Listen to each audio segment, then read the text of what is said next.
Bring it down, speak louder. Now what's my name? Step. Eagerly leaving the scene to go and chase his dream. On a mission, wishing ever since he was only 15. With sincerity, I'll never give in to the popularity. The clarity's a rarity when you're compared to me. Now where were we? Where were we? And I don't mean to be cocky, but I'm never doing this sloppy. And all that hating, it's not me. So I'm original, no copy. Can't copy my swag. I'm spitting liquid, twisting like my name was Mickey Fast. And I'm the 11th freshman on the cover, double XL. Didn't get any recognition cause I forgot how to spell. Fixed it with the quick lyricisms, now I gotta spit quick as hell. Now I'm doing it well, ain't hard, but I bet you can tell. And I'm locking my method, I said. So normally I wouldn't rob somebody's hype video, but I asked the guy permission because it's just so good. So here is my guest hype video, Craig Peterson.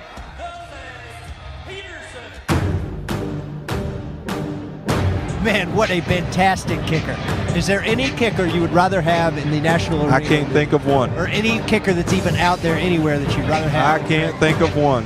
Craig the Leg is something special. Hear the sound of the bells when the Lord gone, and the boys unleash hell when the war's on. Bloodthirsty when the guns put their There's the kicker! There's the kicker with the tackle!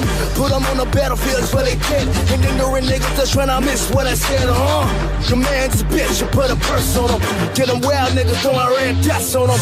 I'm the general, I can be worth something. My soldiers is ready to put a black hearse on them. Bring them to the wake, break them with a requiem and throw them in the pit and throw a little bit of dirt on them. Kick, it's gonna go right. That's in!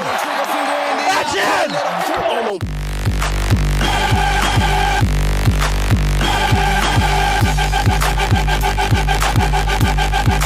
Put a little dirt on them.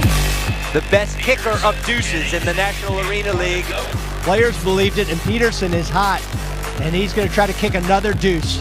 This is a long kick. It's deep. It's got the distance. And he did it again. He did it again. All right, as much as I want to watch that whole video because it is so awesome, I'd rather get into the interview.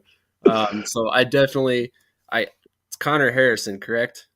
Yes, sir. Okay, so yeah, I contacted Connor Harrison and asked him permission to use that video because I saw it and I was like, man, I could create a whole intro video for him like I normally would, but it wouldn't be nearly that good. So I'd much rather just use something like that. So yeah, he was super gracious about it. He was like, yeah, man, please do. That'd be awesome. And he told me how you guys met and how he knew you. And it was pretty cool. Pretty cool little insight to a little bit of your background.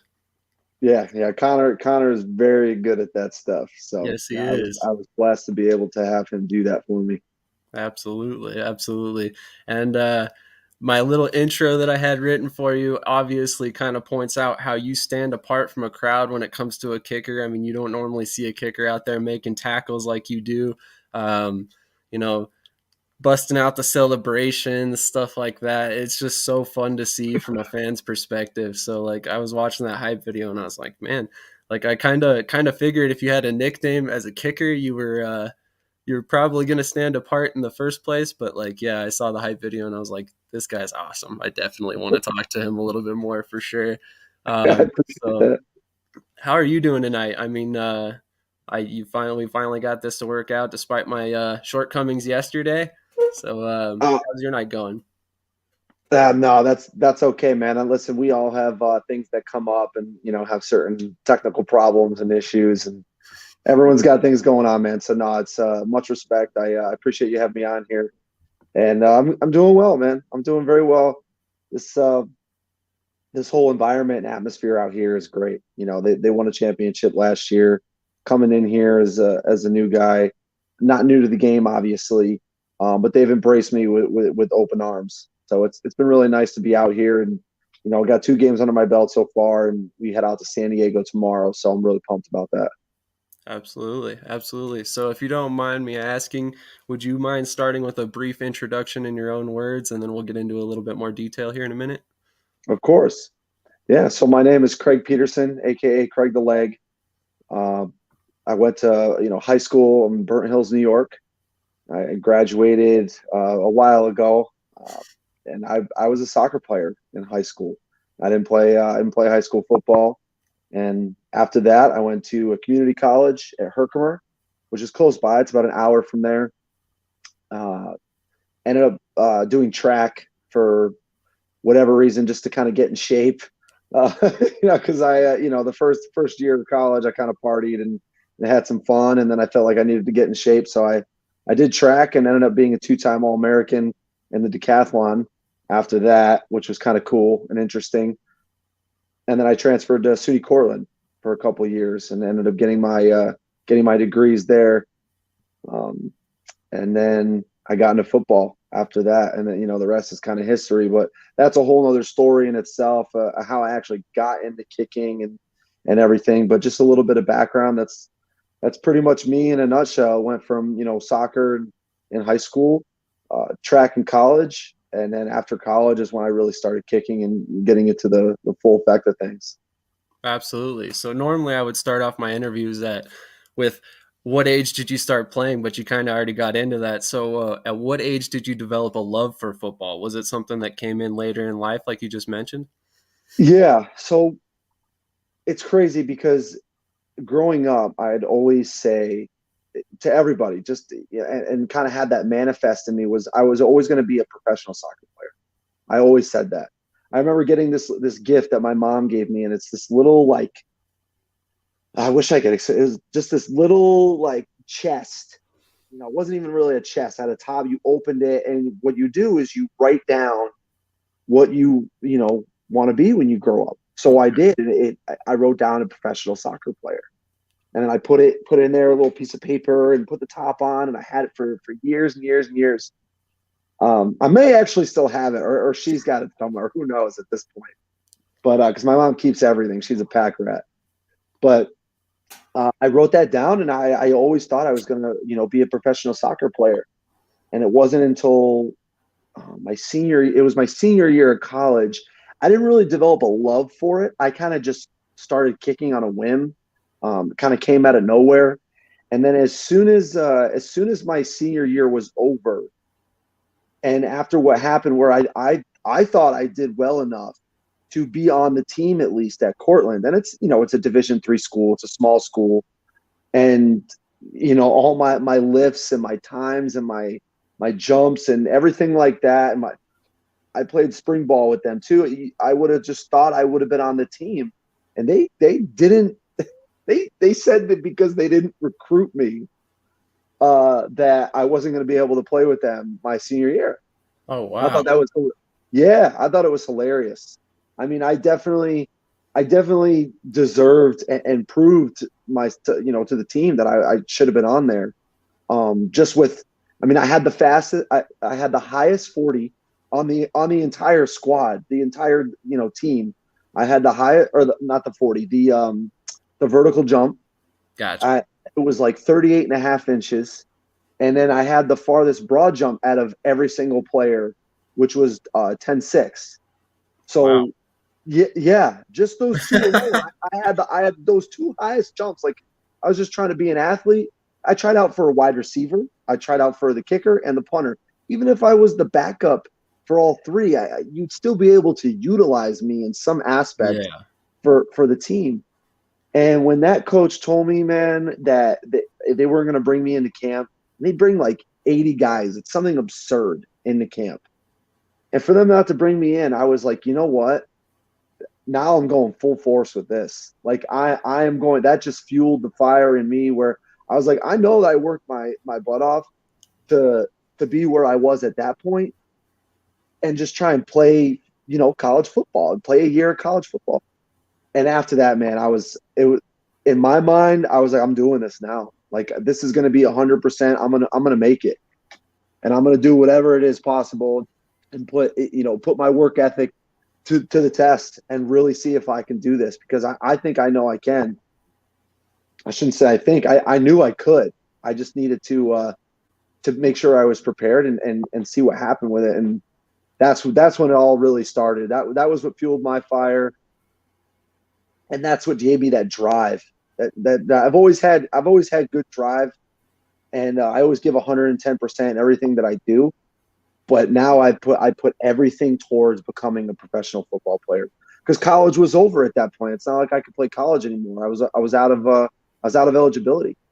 So after college, man, after that year, I was like, I'm going full force at this, and I'm going to put everything into this 110%.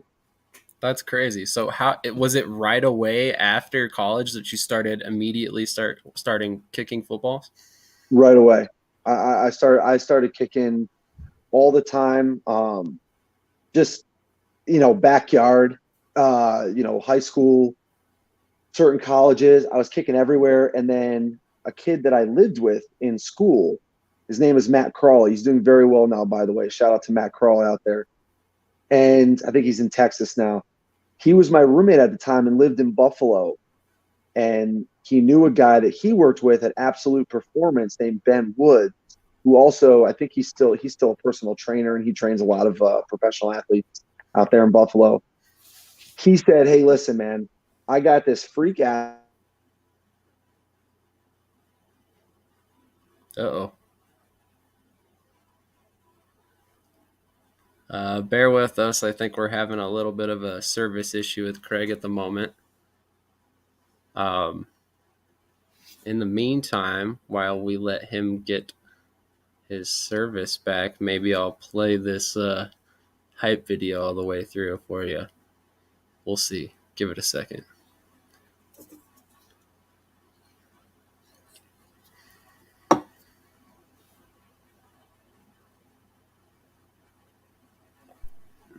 Still there? Yeah. Did I lose you? No, I'm good. Are you good? Can you hear me? Yeah, I'm good now. I don't know where it stopped working. Did it work the whole time? No. There for a minute, it looked like you were just frozen. I was. Something happened with the Wi-Fi, so I just disconnected from the Wi-Fi. This should be good though. Okay, cool. I don't know where I was. Where was I? I think I was. My buddy Matt Crawley knew Ben Woods, right? Yeah. And then what happened was he said, "I got this freak athlete. I just graduated with him. He's trying to kick footballs. Do you know anybody? Can you help him?" And Ben Woods was a punter. I believe he was with the Browns at one point in a mini camp, like before that. So, and Matt knew about that because they worked together. He's like, "Yeah, man, I got this guy, Sam Watts, that I work with. He's my kicking coach." He's like, "Have him come down, man. Like, have him work with him for a few days or whatever." So that is exactly what happened. Matt said, "Listen, come down to Buffalo. You could stay at my house for a week, work with this guy, Sam." So that's exactly what I did. I worked with Sam for 3 days, and it was crazy the conversation that we had. I had never had a kicking lesson before because I just kicked soccer balls. I worked with this guy for 3 days, and after the third day, he said, "Listen, Craig, you have a lot of potential. I believe I could get you to the next level. We just need some work. And if you're interested and whatnot, you can come live with me in Buffalo." He's like, "I know, I was working at a bank at the time. I was working at Key Bank." And he's like, if you're interested, you come do it. He's like, you get a part-time job out here. We'll train full-time. I've got a couple other guys that I'm working with. You'll fit right in, and we can make it happen. And first I'm like, this is all right. This is a little crazy here. It's just Wow. the thoughts and emotions going through my head when this all went down was absolutely insane. I remember being at my job, and I had like a breakdown after work, and I was just so bored of the bank, and I was just so frustrated because that's not what I wanted to do. I just did it because I needed a job out of college, and I tried to utilize my 3 degrees that I have, and I wasn't even doing that. So, because I could have got the job that I had as a teller, while I was in school. So I just did it. I said, I'm gonna put my 2 weeks in. I'm gonna get out of here, and I'm gonna go live. I'm gonna move to Buffalo. This is crazy. So that's exactly what I did. I moved to Buffalo. I got a kicking coach, and that's how that all started. That's insane. That's such a crazy story. So basically, it's just one day you're like, you know what? I'm doing this, and that's it. That's awesome. That's awesome. I like that because I can relate, actually. About 6 months ago is when I decided to just kind of jump both feet in on this, and here we are talking now. That's So good, man. hopefully, That's good. it And you got to continues. start somewhere. That was the biggest thing for me was making that jump and just being like, you know what, I got to be all in. If I'm going to do this, I got to give it 110%, because if I don't, I'll either end up regretting it, or I'm not going to be where I think I know I can be. Absolutely. So you got to go all in if you're going to do something like that. And that's where it really was a true testament to my work ethic. And I'm always all the kids that I talk to nowadays, you know, if I'm giving, you know, motivational speeches or doing appearances, I'm always telling the kids, you know, if you have good work ethic, you can get really far in life and be successful. Absolutely. I agree. Actually, not to get on a too personal level, but I have 2 boys, and one of the big things that I do this for is the fact that I want to show them someday all these stories that I hear from all these players, all these guys persevering through all these setbacks, to show them, like, look, if you work hard, if you continue to be determined, you can achieve your dreams. You can do whatever you want to do, because look at all these guys. You know, they were faced with all these different setbacks, or in your case, you had to jump in both feet and just have faith in yourself and your work ethic to make it.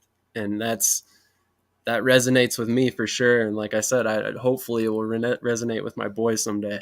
So I appreciate you coming on here with me so I can show them this someday, and show them that, you know, their dad got to chase their dreams, and also got to speak to some men that were very successful in chasing their dreams.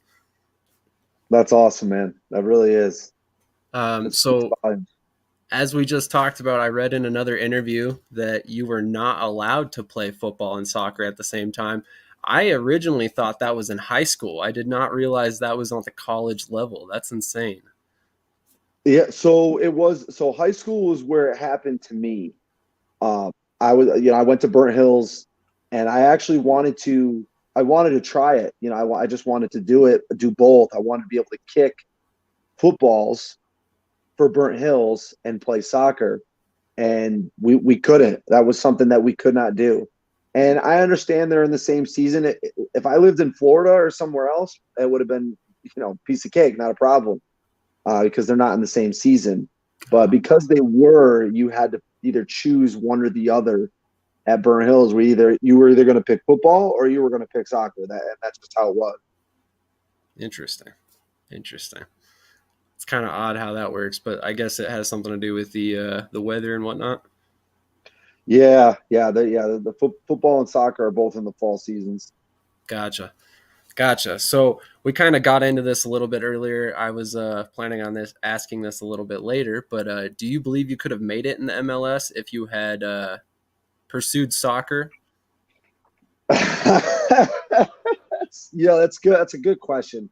And I'm going to answer that truthfully, because as much as I want to say yes,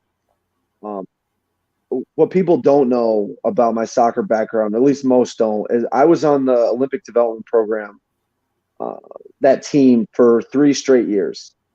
And it's hard to get on that. First of all, you're one of the best kids in the state, right? You're one of the best kids in New York State. And, it's comprised, those tryouts are comprised of hundreds and hundreds and hundreds of kids throughout the state to create this team. And after that, you go to Rider College in the summer, and that's every region. That's the regional team, right? If you make that's 50 kids. They choose 50 kids in the region. So, you got Pennsylvania, Connecticut, Maine, all those ODP teams. They're all combined into one team of 50 kids. I made that twice out of the 3 years I was on ODP.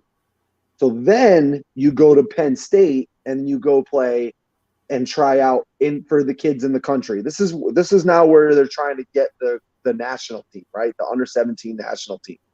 Now I never made that, right? And there's like two cuts of that. Like they get, I think it's like 50 kids from that, and then after they get those 50 kids, that's how they get their final. I think it's like 20 or 22 guys or whatever it is from that group. Dude, you're dealing with the best kids in the country, right? Mm-hmm. And I'm going to be honest, I didn't shoot up until after high school. I mean, I was 5'10" when I graduated high school. I'm now 6'3". So huge jump. I had a huge growth spurt in, I believe, my freshman and sophomore years of college. And I was like still growing. I remember a doctor told me I was still growing at the age of 22. Like I wasn't done until 22. Wow. Which is insane. Yeah. But I was still growing. It was a quarter inch here, half inch here, and it's just I just continued to grow after high school. But the way I am now, I will say, if I had those growth spurts in high school, personally, I think I could have made it. Only because going up against were so much bigger than I was. They were faster, and I was fast. I wasn't big, but I was fast, and I was very technical. I had great footwork on the ball. My shot accuracy was great. My shot speed was great. Knowing the game, I still know the game, but just from head to toe, I knew the game, and I was a really good soccer player. But those kids were just better. They were just better than I was. They were more developed. And I knew that. The first day I was in there, and Rider College was still really hard. And one of those years I was surprised I actually made it. But the kids are they're grown men, man. We're talking about like the LeBron Jameses of high school that play soccer. And it's hard going against those guys when you're smaller, So I think if I had the growth spurts earlier, I believe I really could have made it. But if I didn't, and I go back and I think about it now, and it's like, if I stuck with soccer, I don't know. I had zero offers. I had like schools that wanted to give me grants at like D2 schools, but I didn't have any legit offers. My grades also weren't that great my senior year. I kind of just wanted to, enjoy my senior year as a high school student. Yeah. So I wasn't too serious about it, and then I didn't even end up playing soccer in college. So I'd have to say, honestly, probably not. If I had that growth spurt and I was much more developed, I think I could have made a run for it for sure. Mm-hmm. But I did play with a kid. His name was Craig Capano, and he was on that ODP team that I was on for 3 years. He was on that 2 years, and he ended up playing for the Chicago Fire for a couple of years, which was kind of cool. Absolutely. That's cool. So, small connection there. Yep. So correct me if I'm wrong, but you graduated college in 2010, right?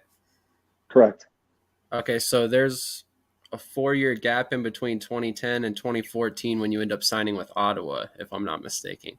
What goes on during that 4-year gap there? Are you just working, training? That's the training. That's all the training that was put into it. That's that grind, that hard work, and just getting after it, lifting. I never really. People don't know about this either. I never really lifted weights in high school. I remember like dreading going in the weight room, and I never really went in there. And I'm actually glad I did it because I don't have that kind of wear and tear on my body. That's a good point. And people nowadays ask, "What's that?" That's a great point.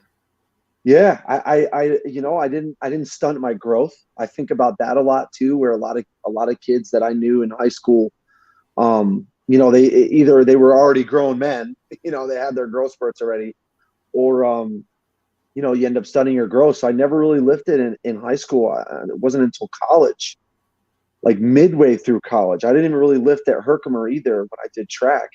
I really started getting into the weights when I was at Cortland. And when my buddy Matt Crawley that's when I really started lifting. So, yeah, I mean, it's it's just crazy how everything evolved into the way things did. No doubt. So how do you go about getting a free agent contract with Ottawa, in the CFL, without playing any sort of college ball? You're just a street free agent working out with a kicking coach. How does that come about? That blew my mind. I'm like, wait a minute. So I must be missing something here. So we could rewind a little bit back to 2011. Okay. That's when I decided to move to Buffalo. So I graduated in 2010. It was a year later, moved to Buffalo. and, got a part-time job over there, kicking full-time. I'm good friends with Jake Shum. I don't know if you've heard of him. He played with the Green Bay Packers. That was his last stint, I believe. He was in the XFL for the year with the Tampa Bay Vipers, and then I was gonna say his name spent a year sounded with familiar. he spent a year with the Tampa Bay Buccaneers too, which is crazy.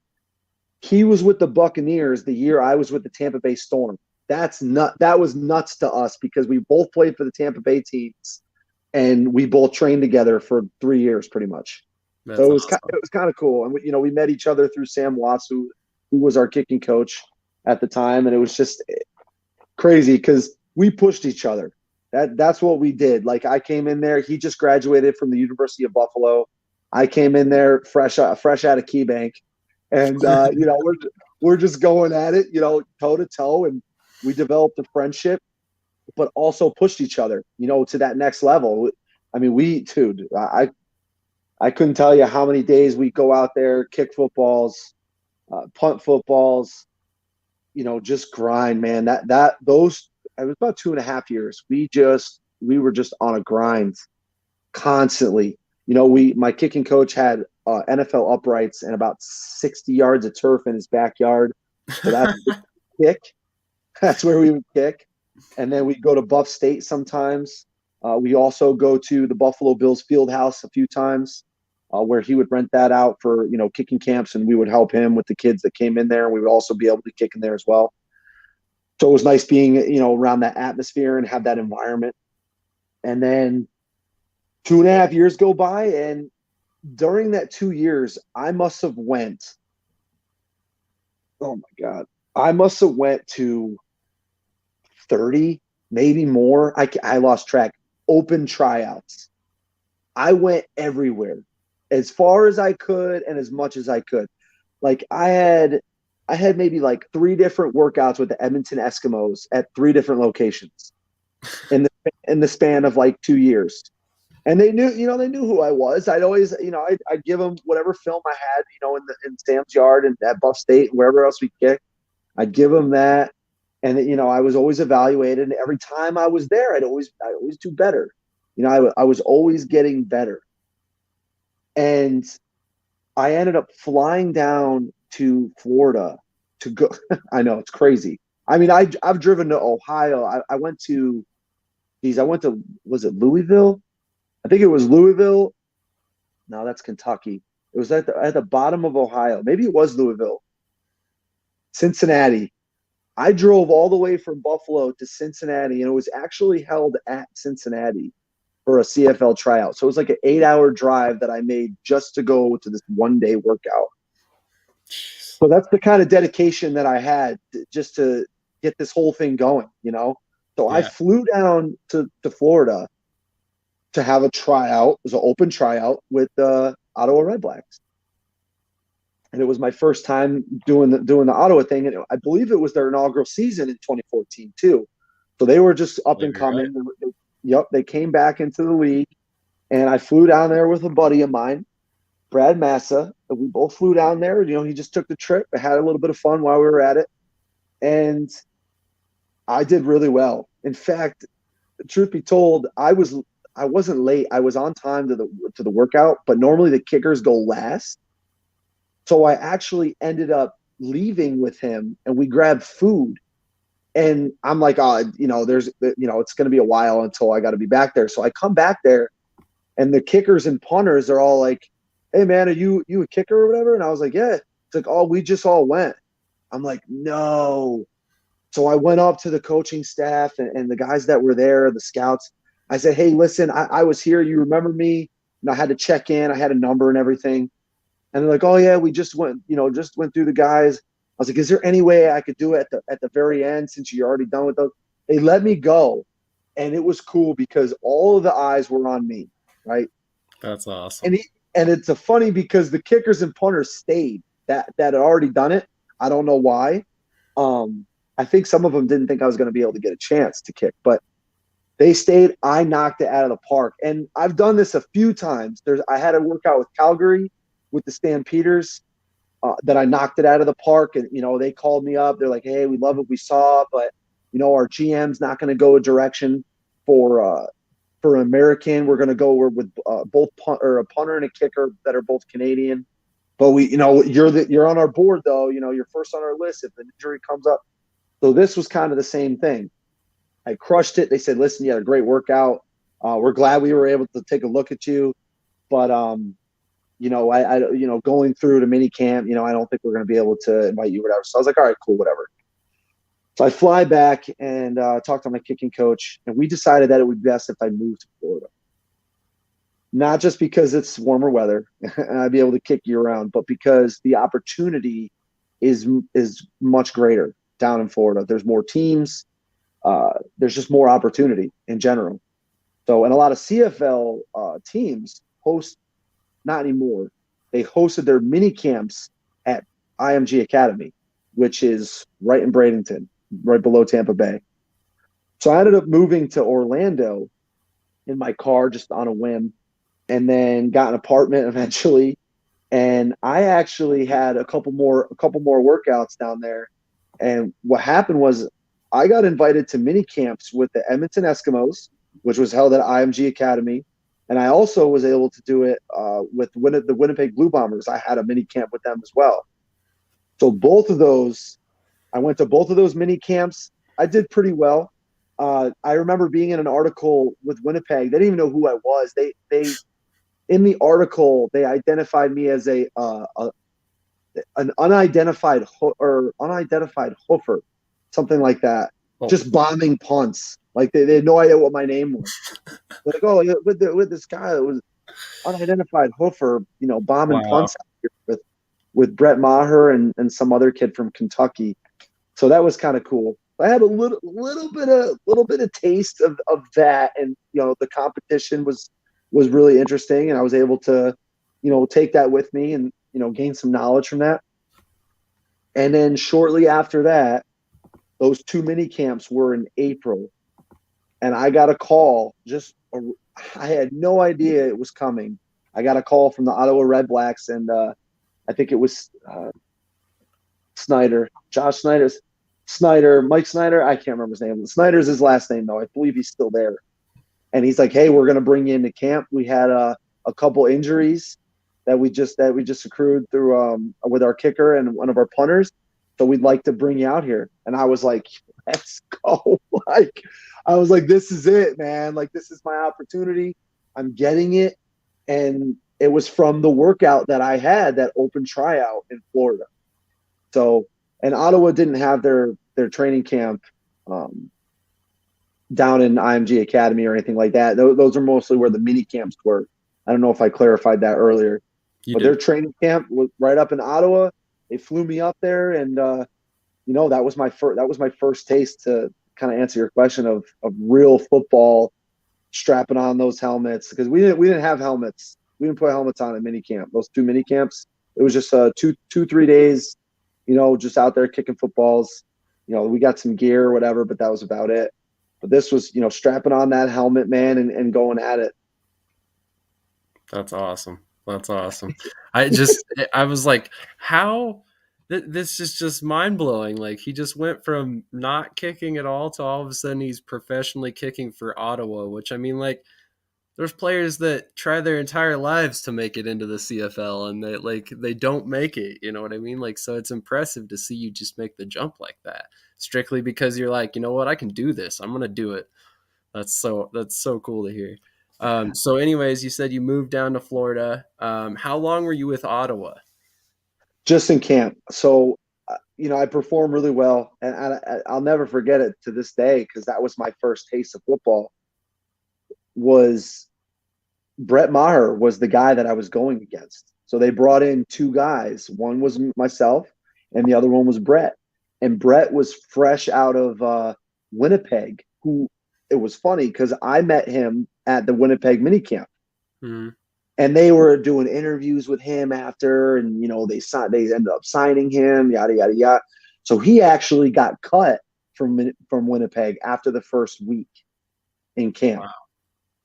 So both of us got brought in. Now remember, a week did go by at camp already, and it's usually about 3 weeks for training camp. So what happened was I did get a little bit lucky. I know you said, you know, I was able to be brought into the CFL for my first stint. Obviously I performed at that workout, but I did get a little bit lucky. There were some injuries in camp, so I was fortunate enough to get that call. And I just wanted to make the best of the opportunity. So I went out there. It was me and Brett, and we both went 9 for 10 on our field goals. I punted slightly better than him with my hang times and my distances. And then my kickoffs were definitely better than his for hang time and distance. So punting was like similar. I might have had the upper edge on him. Field goals was identical. He missed from 55. I missed from 50. And the kickoffs, I was definitely better. So when that happened, I'm like, dude, I got the job. Like, this is it. It's over. Literally, we had this workout before practice. So all the guys were watching. The GM was out there. Everyone was out there. And I'm like, dude, I got this. So he talked to him first, and then they brought me over. I'm like, dude, I'm gonna sign. Like, this is crazy. Like, I'd already signed, but I was gonna get the actual starting position. And Des Jardins, the GM, he was like, listen, we love what we saw, man. But we're gonna go with Brett for right now. But we like you, so we're gonna keep you here. And if Brett underperforms or something happens in the game against Montreal, he's like, we're gonna keep you around and we'll see what happens. I said, okay, that's great. That to me that was clarification that knew I belonged there. You know what I mean? Like, I knew I had the skill set to be a professional football player at one of the highest levels. So, and that's without any college experience. Brett's, 4-year starter, I believe, at Nebraska. So I was pretty happy. And even though the way things went with that, I was still happy because it's not like they just let me go. I had my workout and that was it. Like, hey, we invited you here. We're going to go with Brett. They liked me that much where they kept me for the duration of camp. So it was a great experience. I took a lot from that. I learned a lot from that. One of the little things that I, took is I never watch another kicker kick ever. Not in games, not in practice. I just don't. It could get into people's heads, and things can happen where you might be like, oh, you see him like miss or whatever, and then that your mentality is like, oh, I just saw him miss. Like, now, what's going to happen? Like, what am I going to? All of that thought process completely is gone by not watching other kickers kick, right? So I developed that and I learned that, and ever since then, that training camp, I never watch other kickers kick, because what's the point? Like, I know if I hit my perfect ball, it's going in. Like, I'm going to hit true balls. I'm going to hit the balls that I know how to hit, and that's it. I don't need to watch other guys kick. Like, I'm just focused on what I need to do. So, that's being mentally prepared. Those are mental reps that you take, and kicking, as people know, is 90% mental. So if you got a really good mental game, most likely you will succeed as being a great kicker. That's a good point. I mean, a lot of people do mention the mental aspect, but I wouldn't have put it at 90%. So to hear you put it there, it's kind of interesting to hear for sure. So you said you only stayed with Ottawa for camp, but did you return back to Florida for home? I did. Just real quick. So they flew me back down to Florida, and then I was distraught. I was defeated a little bit. And I know I shouldn't have been, but I wanted that so bad that I'm like, you know what? I got to go home. Even if it's just for a few weeks, a month, whatever. I have my apartment down in Florida. I wasn't going anywhere. And I just felt like I needed to go home. I needed that support group, my friends, my family. So I drove 20 hours or 19 straight hours back home right when I got back. Practically right when I got back. I think I stayed the night, and then in the morning I'm like, in fact, no, I left that night. Because I remember getting back like daytime, and I'm like, I'm going home. I'm like, I'm just going to drive through the night. So like the first hour of the car ride, I had a nice good cry and a nice solid cry to myself. And then after that hour, 18 hours, I'm like, you know what? this is it, man. Like, I'm there. I'm going to work even harder now. I'm going to make sure I'm prepared for whatever opportunity comes. I'm not even going to let them say no to me, no matter what.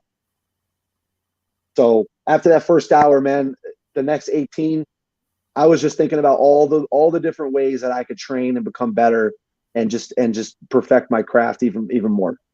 So Absolutely. So you must have returned back to Florida at some point, because that's when you latched on with the Tampa Bay Storm in 2015. So I had a particular question for you that you could have some insight on. How was the AFL compared to the CFL in terms of how the organizations are run? Well,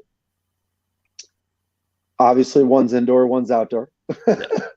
But the Tampa Bay Storm, I mean, man, I'm telling you, just the way that the journey has gone, it's been insane. The Tampa Bay Storm, I was very fortunate to be with Tampa for a couple reasons. And, one of them was they were ran very well. We had Derek Brooks as our president. Like, when do you ever have an all-time great as your president? Yeah. Right? Jeff Gooch was our assistant GM. That's another. I mean, he played for the Bucks. Our head coach, Lawrence Samuels, one of AFL's all-time greats, Iron Man guy. Like, I mean, we're talking that we Chris Hovan, 2-time Pro Bowler, right? I believe with the Vikings, Minnesota Vikings. He also played with the Bucks. This is my coaching staff. What? Yeah. And I'm going in there like, dude, this is awesome. Like, this is insane. Now, the CFL, you get all the amenities, man. You have everything that you need. There's an on-site chiropractor. There's an on-site masseuse. Anything that you could possibly want to eat, they have. Anything that you need, they'll get you. So from that standpoint, it's just the next level. It's next level. And the AFL was really good. They treated us well. That's why when I say, like, Tampa Bay was a top tier team in the AFL, they treated us like that. But it's just that it's that upper echelon when you go to the CFL, right? So like NFL, it's even higher, right? Yeah. And now the treatment is even better. So it is a tier level, but if, from an AFL standpoint, we were the top tier. Like, we were top tier team. The way we were treated, the way things were done, the way business was handled, it was a top tier team. So they're similar in ways, but from a standpoint of, you say, how we're each run and, the business as a whole, it's just up here, AFL's here, CFL's here, NFL's up here. That's just how it is. But we were definitely one of the top tier teams in the AFL, which was nice. It was nice being a part of that. Absolutely. I was kind of curious how they all compared, given, the different amounts of money, as you mentioned. I mean, there are a tier system for sure. Hard not to be with the way salaries and salary caps go in football. Say that again. I'm sorry.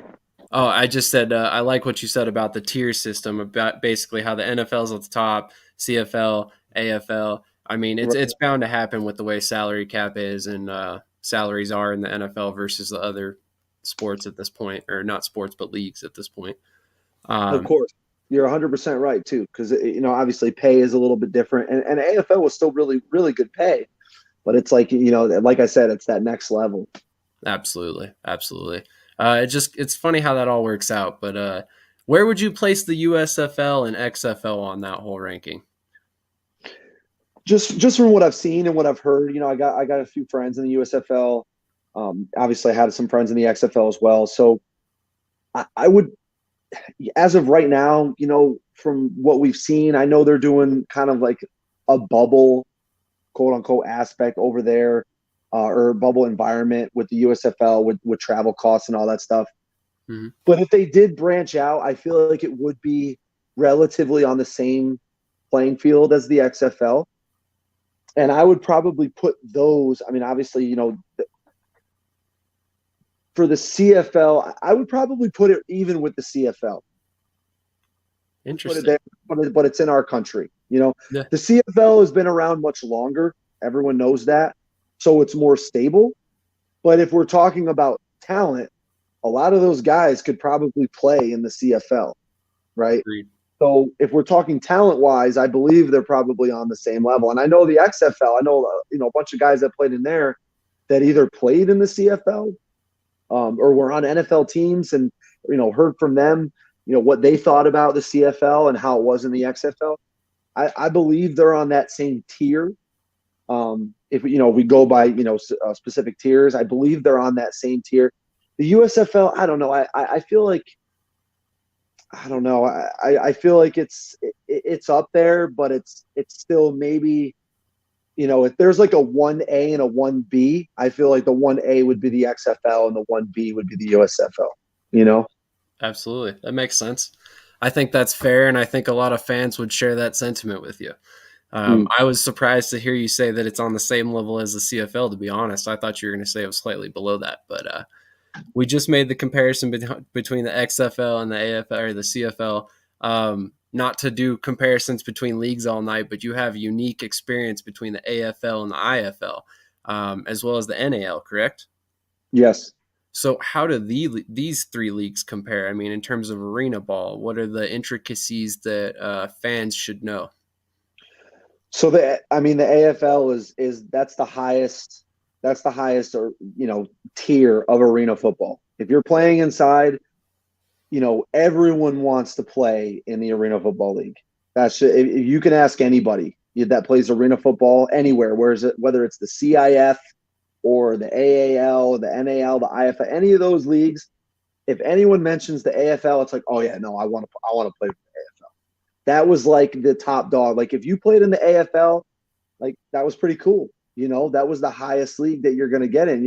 Philadelphia Soul, Cleveland Gladiators, all those teams, Tampa Bay Storm, Orlando Predators, Jacksonville Sharks, all those teams are in there, and everyone wanted to play with those teams. Like Arizona Rattlers when they were in there. Mm-hmm. You got the San Jose SaberCats out west, and then you can start to really kind of tier along the rest of the leagues, where it would be the AFL. That's your top dog. Like everyone wants to play in the AFL.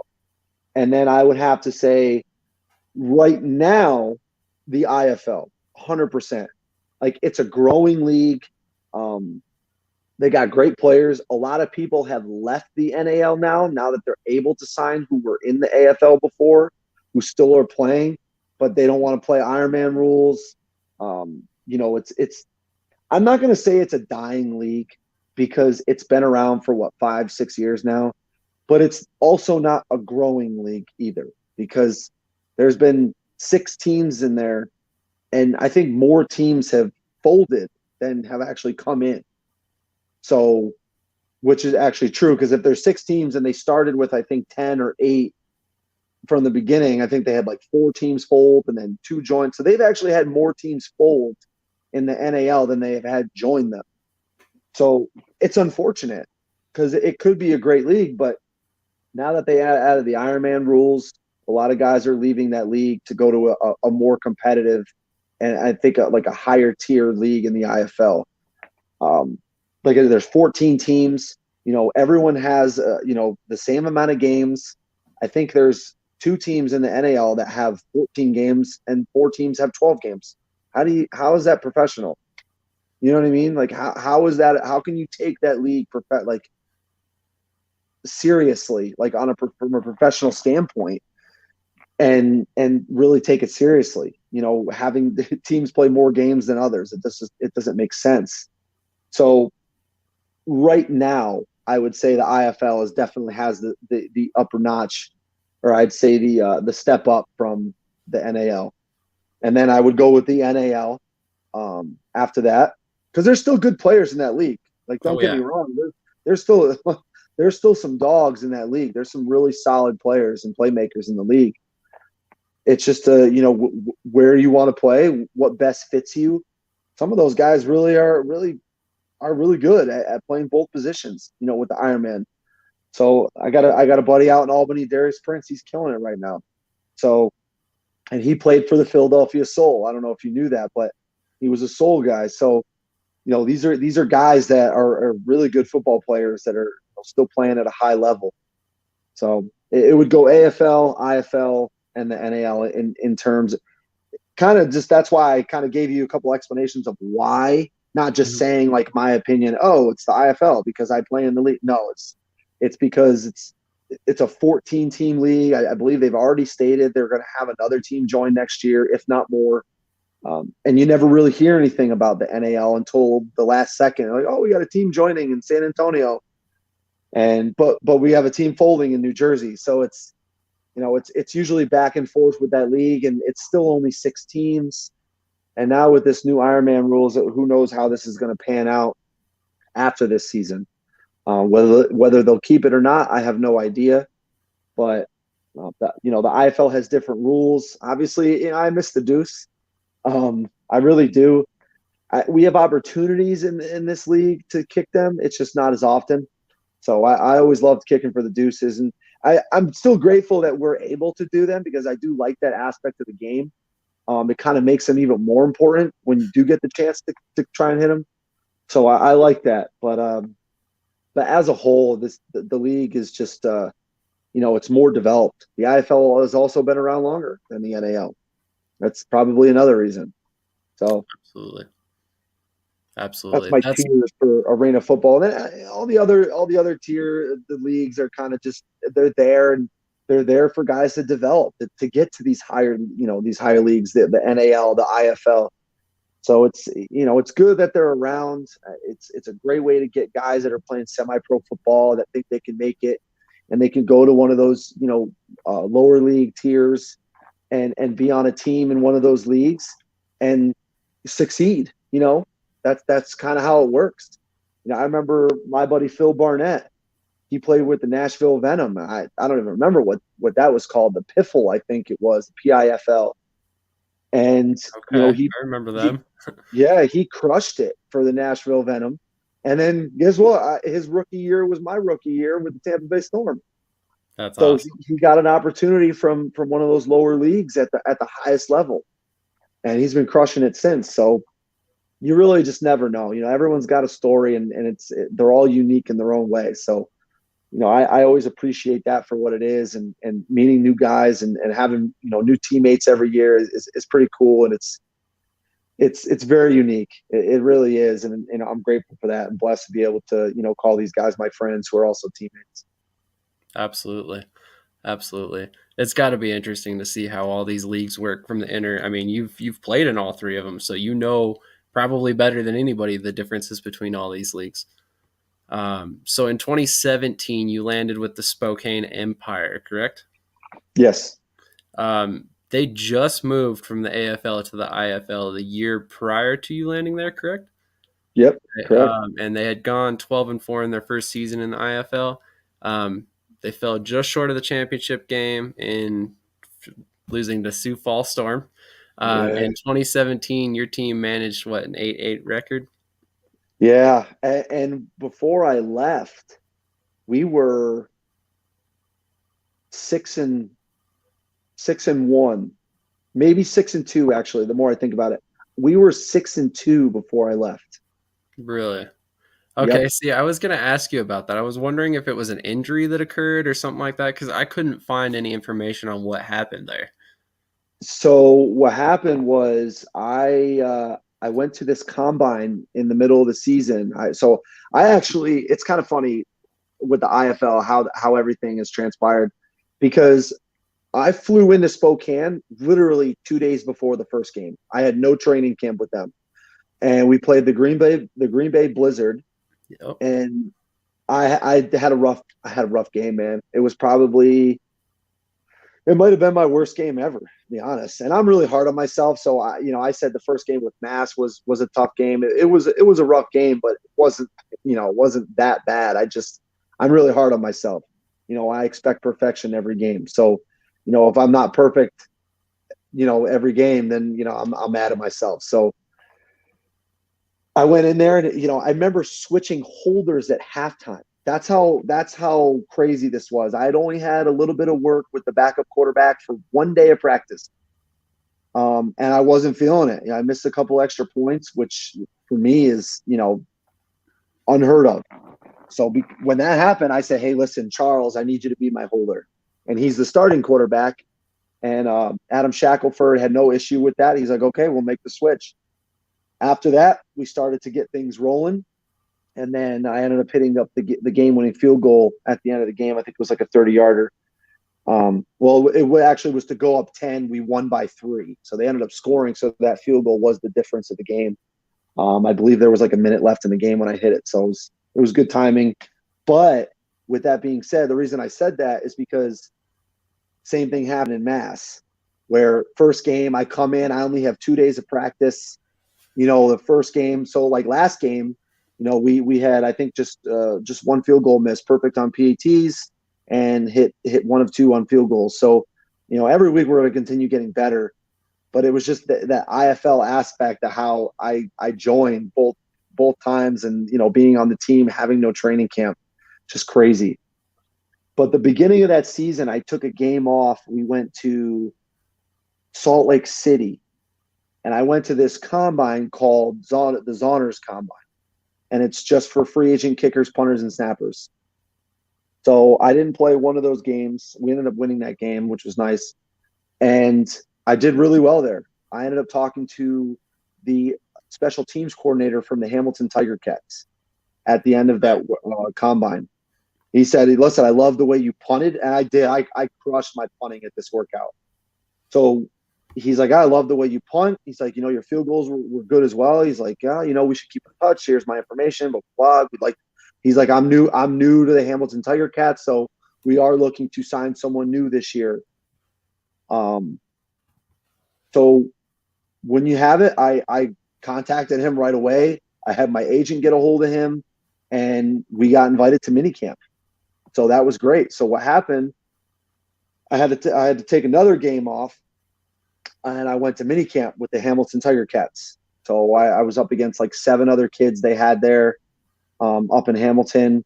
I did really well. I ended up being the best kicker there, which was nice. And I signed a contract, I think, like 2 days after that. So I was done. I was done after minicamp. It was a wrap. I signed with Hamilton, and then Coach Shackelford was like, listen, we don't need you getting injured or anything. We're just going to sit you for the next game. And then that's when I flew off to Canada to go to – I actually went home first for a few weeks, and then I ended up driving up to Hamilton. So I'd have my car up there. Interesting. Okay. I had seen that you overlapped in Hamilton, but I was thinking it was probably the other way around, that you had been in Hamilton and then gone to Spokane, but it's kind of hard to find a little bit of information when it comes to that. Yeah. I had to take it. Obviously we were 6-1. I think it was 6-1. I don't think it was 6-2. I think we were 6-1 because the last away game I played with them, we beat the Arizona Rattlers. And we were all hyped, you know what I mean? Everyone, we beat them in their own house, and that was the last time I played Arizona. And I think we were 6-1 at that point. Our only loss came to the Nebraska Danger, I believe. Interesting. So, actually, this kind of changed my next question because of the timing of everything and the way I had the timeline in my head. So, ultimately, if I'm not mistaken, the Spokane Empire ended up folding at the end of 2017, correct? I think it was that. Yes, they did. The end of that year, they ceased operations. Yes, you're correct. Gotcha. So my question was going to be, did you see anything that had kind of pointed to this potentially happening down the line, or was it something that was kind of a surprise to you as a player? I was shocked. I had no idea that was happening. I don't know why it happened. Actually, I think I do know a little bit of why it happened. The owner of the team, who I had met, he was always right next to our bench at every game. I think he just wanted to do something else, and he ended up selling he ended up selling the team or the name or whatever it was, and he ended up doing something else. I don't know exactly what it was, but it was a shock to everybody. Nobody knew that Spokane wasn't going to be around. Could things have happened differently if the season was better? I have no idea. Yeah. But to go to 6-1 to 8-8, that's tough. That's a really bad stretch the second half of the season. And who knows, does that sway him to be like, I don't know if I want to do this. I mean, after a 12-4 season, they had a really good year the year before. So I don't know. With all that being said, I really don't know at the end of the day why he did it. But, they ended up coming back as the Spokane Shock, but they sold the Empire name. I do know this, to the AFL. They sold that name, and I think they swapped it because the AFL had the trademark for the Shock name, and the Empire Spokane had the Empire name, and because Albany was coming into the AFL in 2018, they wanted that Empire name. So I think what they did was they swapped the names somehow. I don't know what kind of money was involved, but I know the Empire name was worth a lot of money, and so was the Shock name. So they swapped the names. I think they swapped them. So now the Shock got their name back, so they can come back as the Spokane Shock, but not in the AFL. And then the Empire, Albany, got the Empire name from Spokane. Gotcha. So we'll get into it a little bit later, but you ended up playing for the Empire kind of twice, more or less, although it being in two different leagues with two different owners and entities. It's kind of ironic. Yes, it is. So I know in the arena game, obviously we talked about it earlier, they play Iron Man roles a lot. Guys line up at other positions all the time, although they don't do it with kickers. If there was another position for you to play on the field, if you were forced into action, what would it be and why? I would say Jack. I would be a Jack linebacker. And why? Because I feel like I'm a pretty good tackler, especially being a kicker. I could probably come up with a highlight reel of tackles, to be honest. And a forced fumble. Can't forget about that. I also forced a fumble my rookie year. So I would say, yeah, Jack linebacker, 100%. Just it's not the hardest position, to know where to go and where to be. It's mostly just deciphering the offense and figuring out where you need to be, which side you need to go to. You go to the wall, you go to the middle of the field. But yeah, I would definitely be Jack. I got great hands, so I've got good instincts. And yeah, I think Jack linebacker would suit me well, to be honest. I would love to get a few reps in there, just kind of go out, hit some people, and create some problems for the offense. That definitely makes sense. After watching a lot of your highlights, I could see that. I think, if I'm not mistaken, one of the seasons you played, you had 14 tackles. That might have been your rookie year, actually, come to think of it. It was. Yeah. 14 tackles and a forced fumble. You've had a fumble recovery somewhere along your career, if I'm not mistaken, as well, correct? Yeah, that was against the Cleveland Gladiators in 16. I was going to say. That's Yep, what I thought. I had a fumble recovery. I remember because I was going to make a hit, and Jimmy Gordon forced the fumble, and it was like right in front of me. So I just dove on the ball. It's pretty crazy. That's awesome. Great timing. Being that you have a unique perspective here, have you been watching the USFL game at all? I know it's kind of hard for you given you're typically playing on the weekend, but have you been watching the games at all? I have been. I've been watching a lot of the games, in fact, and how do I say this? There's a lot of talent in the USFL. There is. Just I don't think the kickers. I don't think the kicker. I think the kickers are struggling a lot. A lot of kickers are struggling, and you'd like to think that you get an opportunity at that next level. And the other day, I was talking to my buddy Tyler Rausa, who is with the Tampa Bay Bandits. Yes, sir. Shout out to Tyler, hit that game winner. Congratulations. And apparently, because I'm like, dude, New Orleans is looking for a kicker. Michigan's looking for a new kicker. Michigan just signed Taylor Bertlett. No, maybe that was New Orleans. New Orleans signed Taylor Bertlett. You're right. I believe. Do you know how old Taylor Bertlett is, by the way? He's got to be up there, man. He's been playing for a long time. Is he over 30? I feel like he is. Because Cole Murphy is the guy that signed with Michigan. I don't think he's 30 yet. So Tyler told me that they're not signing guys over 30. I heard similar things. In fact, actually, there was some speculation that was why Cardale Jones didn't hear his name called in the draft. So I could see it. And Taylor Boulette is under 30. He's 29 years old.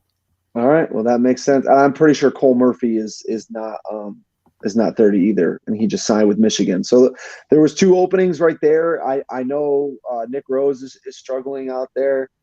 I've got a few buddies over with the Generals. So it's just like, I was just always wondering, like, why is a call not coming in to my agent? Because I know he's on top of them, trying to get me in there. So when I heard that, I mean, yeah, it's like, you lose a little bit of hope hearing stuff like that, but at the same time, it's not going to stop my grind. It's not going to stop me from working. So it just sucks to hear stuff like that because, you're judged based on a number, but because you very well could be better than the guys that are kicking, but you won't get the job because of your age. Like that just doesn't sit well with me. So yeah, it is what it is. If that's a rule they got, then hey, it is what it is. Yeah, it is. It's odd to see, especially given that they're in the first year. I would think you would want established players, in my personal opinion. You want to draw the fans. Guys like yourself are going to bring fans into the stands simply based on your personality. I mean, you're fun to watch. So, I mean, if nothing else, that's the kind of guys you want on the field. So it is kind of interesting to see. I was going to go a totally different direction with that question. I was actually going to ask you if you had seen the game against Birmingham. It was Birmingham and Houston, I think. Nick Vogel and Brandon Aubrey, if I'm not mistaken. They both had a tackle in the game. And I saw that game and I thought of you because I was like, oh, yeah, Craig could probably do that. Like that would have been him right there.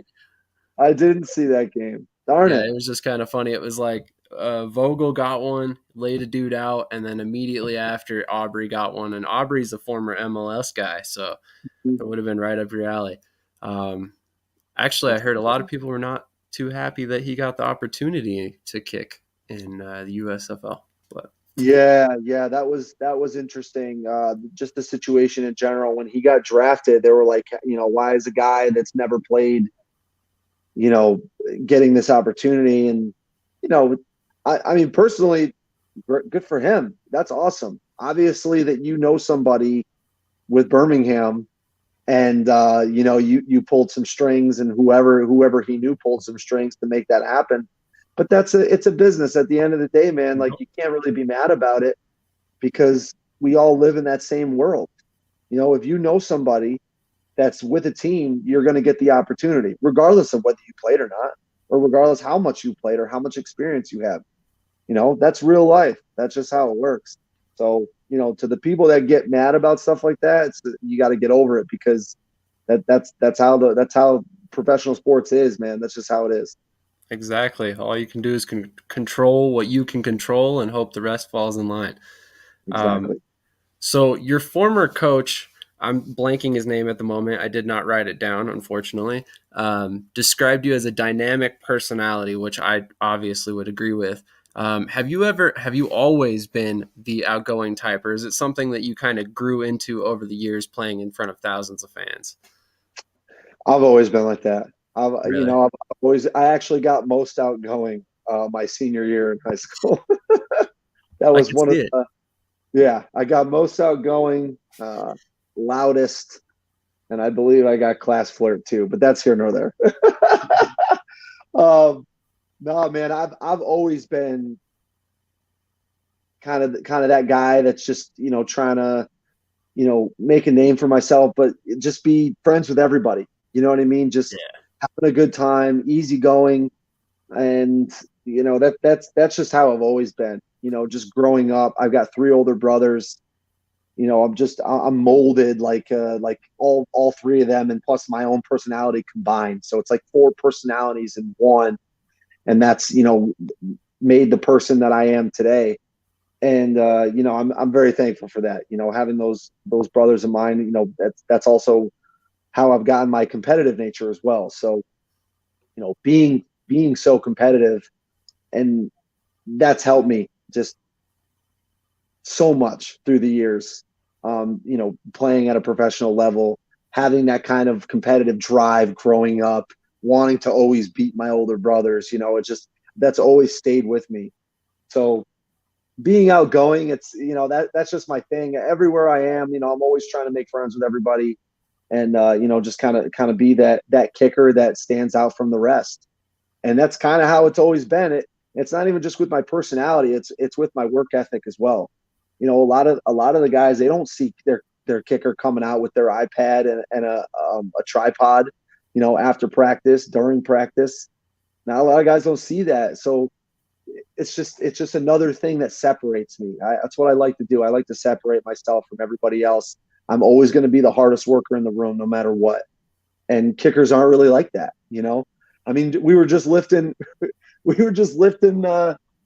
it today? Maybe it was today. I think it was, actually. We were doing chest, and a couple of the guys were putting up, 225, 235. So I ended up putting 255 on, and we're just repping them out like, damn, Craig, chill out, man. Like, calm down. Like, that's just me, man. That's just separating myself from the rest, because they don't see kickers. I remember, I forget who said it. It was like, dude, you're the most jack kicker I've ever seen in my life.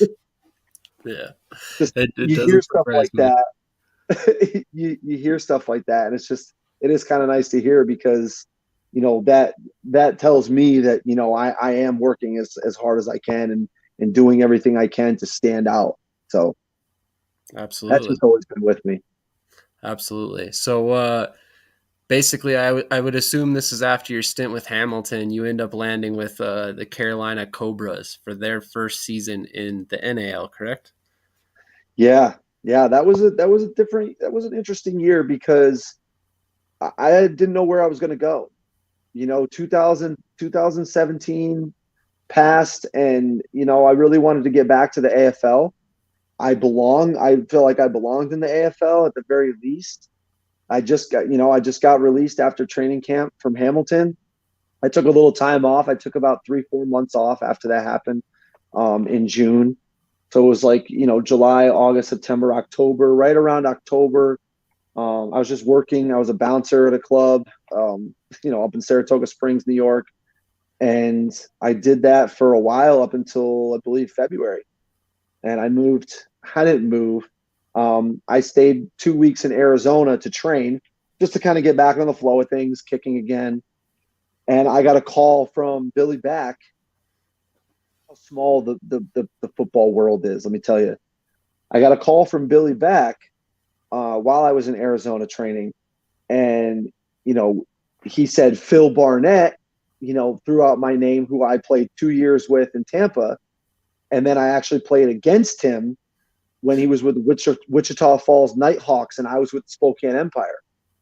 And that was my second week with Spokane. We played in Wichita Falls. So there was going to be their inaugural season. They were joining the NAL, and there was only 1 year of the NAL before that, in 17. So it was the second year of the league. They have this deuce rule. He explained to me, I think you'd be really good at it, blah, blah, blah. And I was like, yeah, sure, I'll sign. So before that even happened, I forgot about this.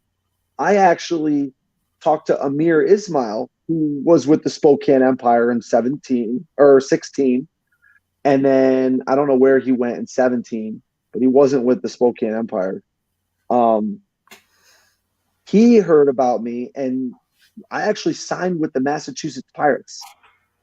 Okay. For the 2018 season. Really? So I was under contract with the Pirates already, and then I got the call from Billy after things happened, and it was like, I believe it was in February. I'm trying to get the timeline right. But what happened was Massachusetts, I didn't like this, but what happened was Massachusetts ended up, their cousin wanted to kick. He's a kicker. His name is Ali Mortada. He wanted to kick. And they ended up signing him because he was their cousin. Ooh. So they released me.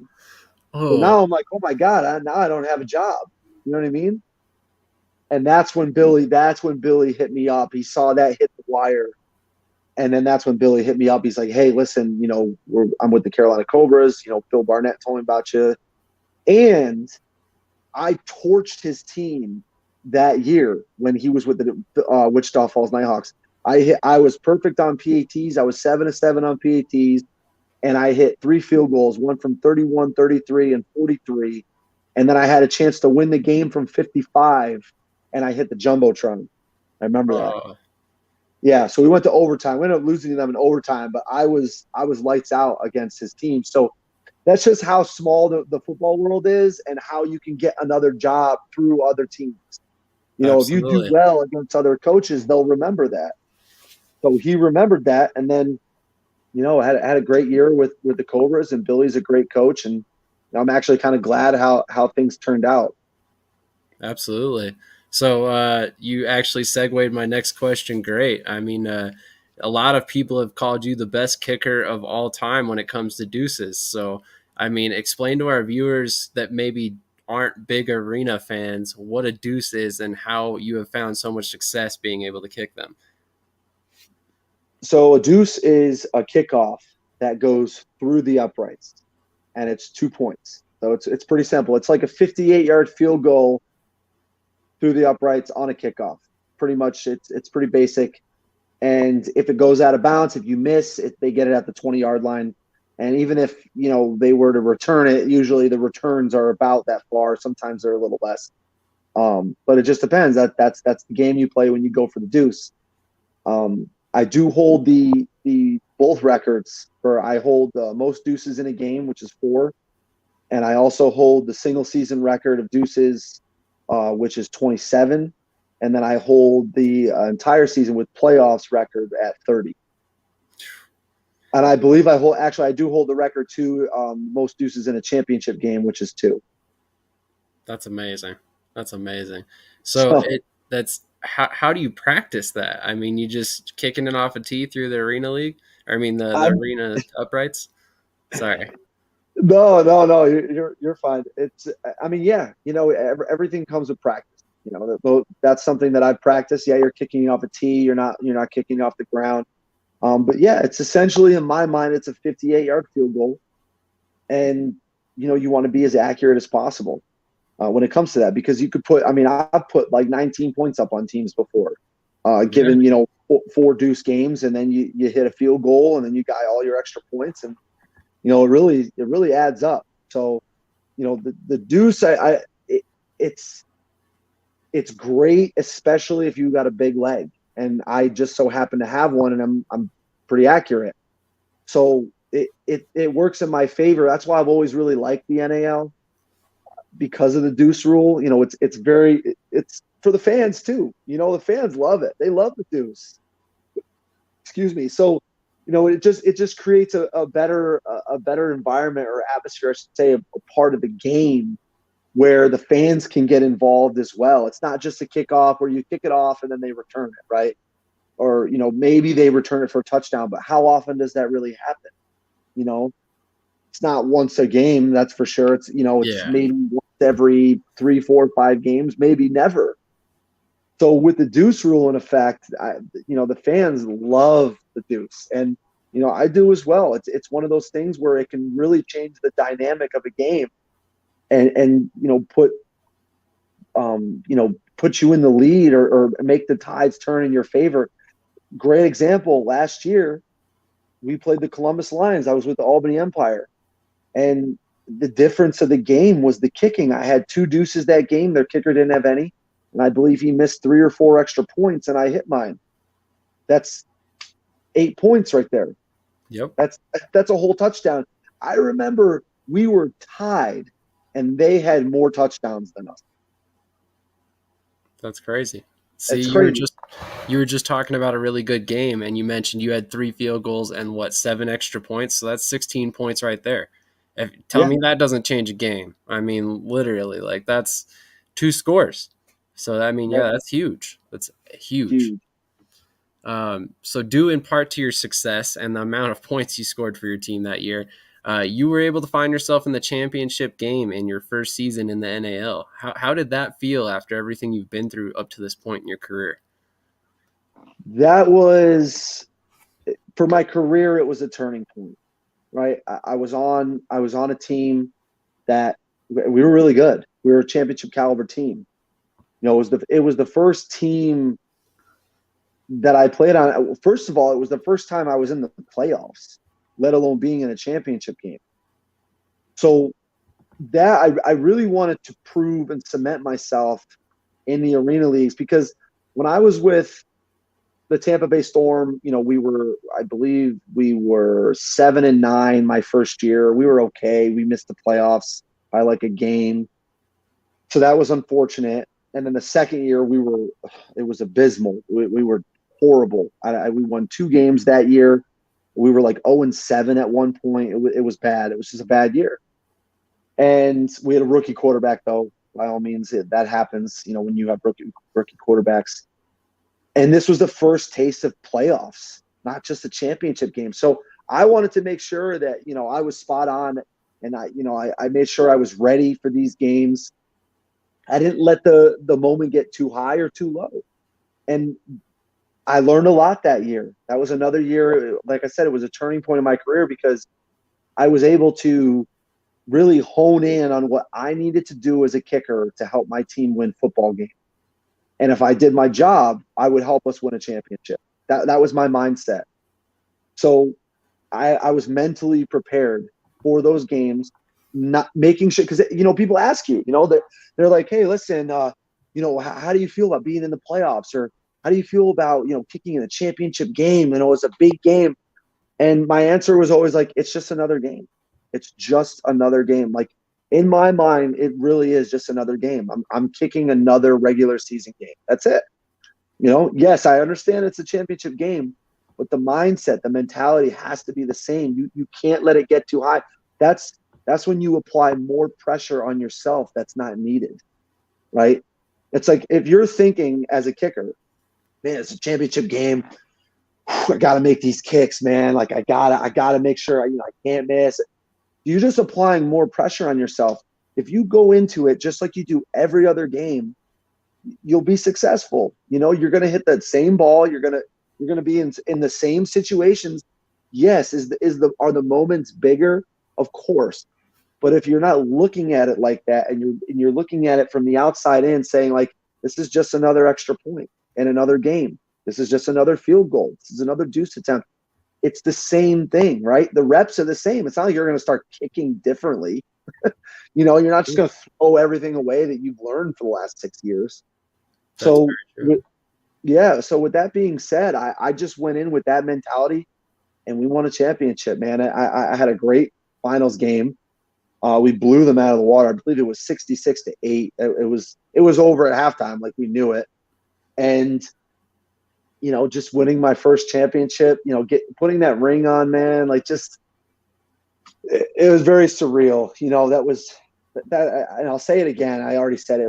It was a turning point in my career, because, you know, breaking those records. I broke a bunch of records that year, and having the year I did, being special teams player of the year, being first team All-NAL, winning a championship, I felt like it was so rewarding, you know, with all the hard work and, you know, the dedication that I put in over the years to win that championship. It was an amazing feeling, man.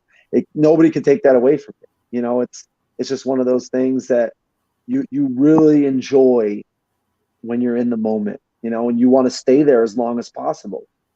And to be honest, when you get that, and you just want it more. You want more. You want to do it again, right?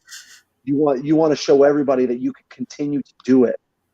And yeah, it was just a great feeling, man. Overall, it was amazing, just phenomenal. Absolutely. So walk me through what happened that led you to leave the Cobras prior to the 2019 season. It was a tough decision. It really was. Bell came calling again, and I was actually a little disappointed that I wasn't able to play there in 18 with Albany, because that was when Albany had their inaugural season come out. You know, they came They came back out, not they're not, but they came back out as the Albany Empire. I'm a hometown kid. Why would I not get the opportunity to play there? And it just goes back to what we were talking about earlier with the politics. Like, Yeah. The coaches have their guys that they may want to bring in, and it is what it is. It turned out that Albany's kicker that year was the worst kicker statistically in the league. So, hey, listen, it is what it is, and that's just how it happens. That's how the dice, that's how the cookie crumbles, and you just have to kind of deal with it. But it didn't matter. God had a plan for me, and that was to, have that workout with the Atlanta Falcons in 2019. I was actually living in Arizona at the time, and I was going to go back to Carolina. I had already talked to the owner. I talked to the head coach, Billy Back. I was going to re-sign there for the 2019 season and go back. So I moved to Arizona for about 3 months in the off season just to train. And I got a call. That highlight reel came out. My agent threw that out there. Had a buddy within the organization, so I was able to get a number there for the Meyer Shadori, who was the assistant special teams coach at the time. My agent got in contact with him. Some strings were pulled, and I was able to get a workout with the Atlanta Falcons. So very, very grateful for that as well. But that just goes to show you what happens, like the behind the scenes things that happen to get these workouts and tryouts and get in the training camps. It really is about who you know, and it's not always about what you can do. Yeah, like a lot of guys can do it. But who do you know that then what organization to get you in there? Like if I knew the owner for the Philadelphia Eagles, right? If he was like a good friend of mine, or my girlfriend was her dad, or my girlfriend, like her dad was the owner of the Eagles, you think I'm getting a shot? You think I'm getting a workout with the Eagles? Exactly. You better believe it. You better believe it. I'm going to get a workout with the Eagles. So it's just, that's just how it works. So I had a really good workout with them. And then after that happened, the AFL called, and the Columbus Destroyers were looking for a kicker. And I jumped on the opportunity. They said I was going to have to compete for it. And I said, that's fine with me, because that's been my whole life, man. I'm always competing. It's not like I'm just the guy that comes in there and, oh, you went to such and such school and, you were in this league. Blah, blah. No, I always got to prove myself. And I love that. That's that competitive drive in me once again. So I went out there, competed. And here's the thing. This is the mentality, right, that I have. I didn't just drive up to Ohio. I didn't fly up there. I drove up there. I packed my car up. I packed everything that I had in Carolina, because I knew no matter what, I was going to get that job. I was going to beat out every single kicker there. I was not planning on driving back to Carolina. I was going to get that job. And I knew I was ready. I had just trained for 3 months out in Arizona. I just had that workout fresh out from the Atlanta Falcons. I was feeling really good about myself. I was hitting great balls. I'm like, you know what? I'm going to go up there. I'm going to get the job. I'm just going to drive up there. And I did. I ended up going against a couple guys from Ohio State, Tyler Durbin, Drew Basil. And they were even saying during I think the second day of kicking, they were like, oh, it's the Basil show, blah, blah, blah. I'm like, they can say whatever they want, because he's from Ohio. And they both went to Ohio State, which is right around the corner. So and then I believe there was 3 other kickers there, 3, 4, 5, 6. Yeah, there were 6 of us. And we competed for 4 straight days right before training camp started. And, dude, I was lights out every day. Every single day I was lights out, making sure I made all my PATs, field goals. I may have missed 2 in 4 days. And then, the bread and butter, man, those kickoffs, let me tell you, those kickoffs, dude, were just straight as an arrow. When we were kicking in that bubble at, I believe it was Bo Jackson's facility, just making sure that I separated myself from the rest of the kickers. And another thing that did, as soon as he called onside kicks, let me tell you, man, I've practiced a million of those things. Nobody was hitting high hops like I was. guys were shanking onside kicks. Like it's like they didn't know, they weren't prepared for it. They were not prepared to hit onside kicks. And it was just that next level that I was able to show the coaching staff. They're like, listen, anything you ask me to do, I'm going to be able to do it at a high level. So I had the high hops going. I had the middle dribbles. You know, the bounces I was getting out of the middle dribbles were great. And you could just tell I was prepared. You know, I was prepared for that moment. I was ready for the opportunity, and I took full advantage of it. And I ended up getting the job after the 4 days. I even remember I was like 8 years older, at least 8 years older than all these other kickers. And it was the 4th day of kicking. And we kicked 4 straight days, by the way. There was no time off. We kicked 4 straight days. And I did get training camp off. So for everyone out there thinking I just went into camp, started kicking, I actually got like 2 weeks off of camp because they already knew who the kicker was. And we were just, they just wanted to get all the, I guess the offense, defense, and all the pieces fit before we actually had the special teams team and start getting reps in. So we got reps in the last week of camp when we had our actual team, like our actual roster. So it was after final cuts. But with that being said, that 4th day, I remember guys were complaining about being sore. And I take really, really good care of my body. So like, I got the voodoo band, I got the rollers, I've got, everything. And, I'm rolling out every day. I'm using the voodoo band. I'm breaking up that lactic acid, flushing it out. And they're like, dude, what? Like, I remember guys asking me just like, are you sore? I'm like, I'm okay. Like, I'm a little bit sore, but I'm like, I'm all right. Like, man, these guys are like 8 years younger than me, dude. Like, just like, how are you guys complaining about this? It's just crazy. It just baffles me. Like, but that's the dedication, man. That's the dedication. And, it tells me I'm doing the right things. I'm doing the right things. I'm preparing the right way. And, it shows, and it showed the coaching staff, and I was able to get that job. And it was just another step, man, another step of the journey. The next team, the next level. I got back to the AFL. I was really happy about that. And, it was rewarding again. We had a rookie quarterback. We didn't have a great season, but, with everything that had transpired through that year, it makes you that much better, not just a person or an individual, but as a kicker as well. So it was nice to get back to the AFL. Unfortunately, it folded. I don't know if that was your next question or whatnot, but yeah, that's a bummer. Absolutely. Sure. I mean, I can only imagine. That was actually absolutely going to be my next question. How did you find out about that? I mean, I know we've heard about stories here about the XFL kind of shutting down without telling people. Same thing with the AAF. I mean, was it the same way with the AFL? Did you guys have an idea it was coming, or? Not a clue.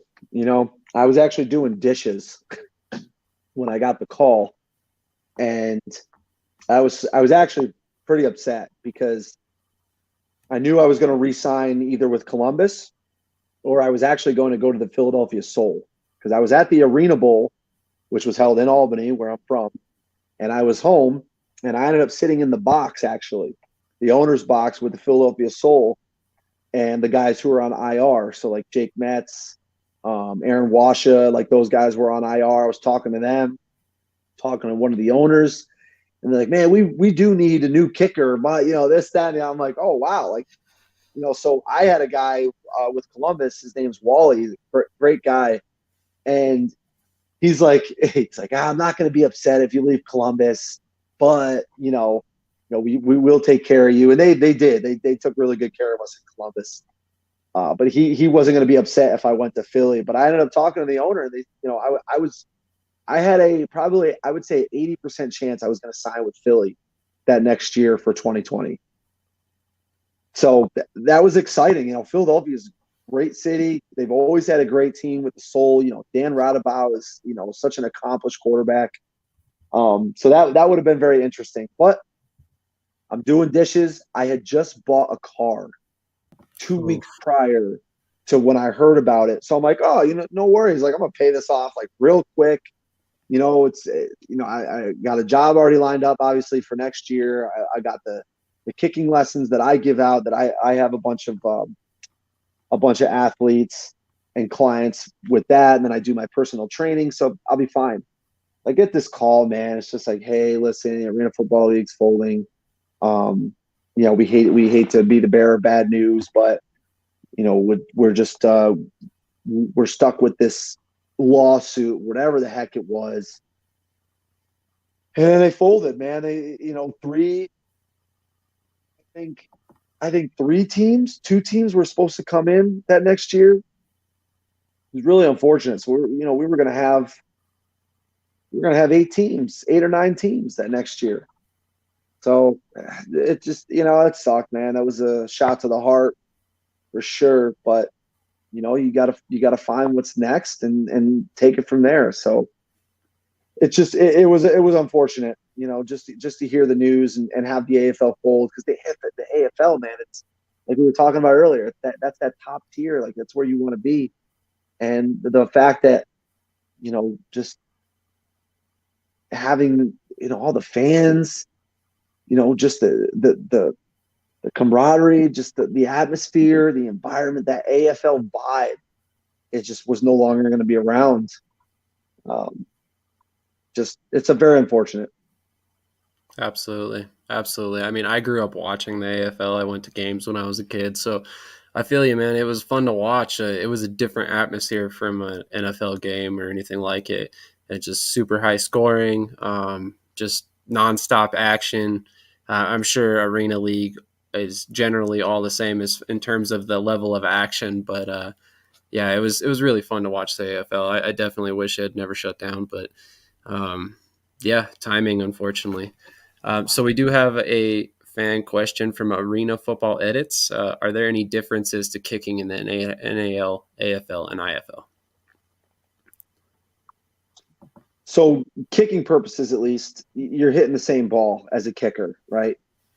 So the real differences are the kickoffs.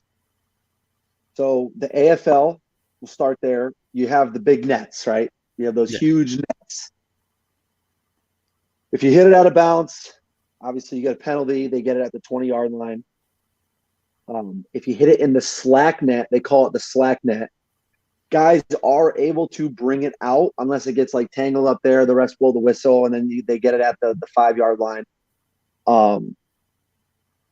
There's no points to be awarded on any kickoff for that AFL. None. Now, what you can do, though, if you're good, you can hit, it's called a bar ball. It happens all the time. I like to call them kick sixes. So what happens, and it's happened multiple times, where you hit the ball and those bars come down underneath. So maybe if you under kick one, you get a lot of rotation on the ball, you might hit that bottom bar and it slings off. It just bounces. Those balls are crazy. And then the guys coming down on kickoff can catch it and run it in for a touchdown. Wow. Changes the aspect of games, changes possessions. And there's been a bunch. I had a kick six in New Orleans against the Voodoo my rookie year. I clinked one off the upright, the right upright. It bounced right, hit once. TT Tolliver picked it up at the 3-yard line, like literally like fell in his lap, like just right to him, and then walked it in for a touchdown. That's like awesome. That's so, awesome. Yeah, I was not aware of that. It's pretty cool. It really is. New every day. Thanks for the question, Arena Football Edits. Oh yeah, it's a very unique part of the game, which has also made the AFL kickoffs and kick returns very exciting, because it's like, oh my God, is that going to hit the bar? And if it hits the bar, it's like, who knows where the ball is going to shoot to next, and then your guys can pick it up. So I really, really like that aspect. And then you have the NAL, where we just went over the deuce rule. So there's no nets, right? You kick it out of bounds, it goes to the 20-yard line. And if you hit it through, it's at the 5-yard line, but you get 2 points. So that's very unique as well. And then the IFL, which is actually my least favorite, you have to squib every time. You don't have to squib it. You can hit the high balls, but there's a lot of stadiums in this league or I should say arenas that aren't very high, so you can't really get that loft on the ball. You end up hitting the ceiling. So you squib a lot more in the IFL game, and it's just a squib kick every time. You know, you want to try and get that bounce, and then it goes out of bounds, and then they get it at the 5-yard line. So I just feel like the every league has their own unique kicking differences or different aspects in the kicking game. But those would probably be for each league. The IFL with the squib kicks. Now with the IFL, you can go for a deuce, but it's only, and they just did this last year, I believe. It's only in the last minute of the half and the last minute of the game. That is the only time that you can go for a deuce attempt. Really? Okay. Well, I mean, at least it's in there, but I agree. I would prefer it the other way. I think that's a really cool rule. I kind of wish that's something the NFL would adopt, but that would get crazy, I think. Oh, yeah. So you mentioned that in 2018 you briefly signed with Massachusetts, or were thinking about signing with Massachusetts. I did sign. I had a contract signed with Mass in 2018. There you go. So again in 2020, I read that you signed with Massachusetts. Is that correct? Yes. Gotcha. I was with Mass. I was with Mass in 2020, and it was the COVID year. We lived in Mass. We stayed out here. We thought we were still going to have a season, and then it's just a really weird year for the world because with the pandemic that ended up happening, and seasons got canceled. We ended up canceling, I believe, in June was the final. I believe was the final, the standpoint where everything was like, you know what, we're not going to have a season. That was the final straw. I was like, hey, listen, we're not going to postpone anymore or any further. We're just going to not have a season for 2020. Absolutely. Never actually got to play for Massachusetts that year either. Exactly. That's kind of funny to see. Third time's the charm, huh? That's right. You better believe it. I can't imagine how you must have felt at this point. I mean, the AFL shutters, and then 2020 comes around. You sign with Massachusetts, the season gets canceled, and then basically you're just out of a job for 2020, correct? Yeah, pretty much. That's, for kicking wise, at least, I still do my personal training and a kicking coach as well. But yeah, it was definitely a downer for sure. Because it's, you can only kick so many years. How long are you going to kick for? It's just like another year where you could have played, and it's just the world did not allow you to do it. Well, it depends on who you are, apparently, because Mike Hollis just came back at 46 years old to the NAL. So you might be able to kick till you're 50. That's true. In fact, he is 50. Really? Yeah, he's 49, and I believe his birthday was just recently. I'm not too sure, but he's 49 years old. So, yeah, anything can happen. You're right. You're absolutely right. Absolutely. Hey, you're seeing Terrell Owens play wide receiver at 48 years old. I never thought that would happen. Man, that guy is awesome. He's a prodigy. So, on another note entirely, this wasn't originally a question, but your character and just everything about your whole attitude would fit perfectly with that league. Have you ever been contacted by the FCF? No, I don't believe there's any kicking in the FCF, unfortunately. Oh yeah, that's right. I totally forget they do that funky 1 point 1-on-1. That's right. My fault. So that's if they did, I mean, I wouldn't be surprised. I would hope I would get a call. Yeah, absolutely. Totally my mistake there. We should know that by now. In 2021, you ended up with Albany, the Empire, as we alluded to earlier again, and some familiar faces. You chase and ultimately win another championship. This was your second one in basically the last 3 seasons?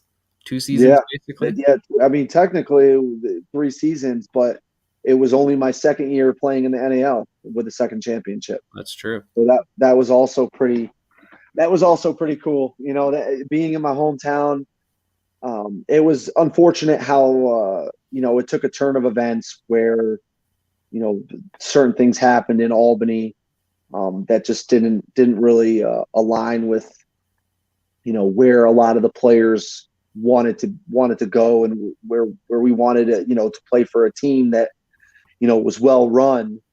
It just wasn't like that in Albany, unfortunately. And that's why you saw a lot of players leave Albany this year. That's why you have all brand new players. I mean, you have a couple returning players, but only one returning player on the offensive side of the ball. Wow. But that's it. Everyone was kind of gone.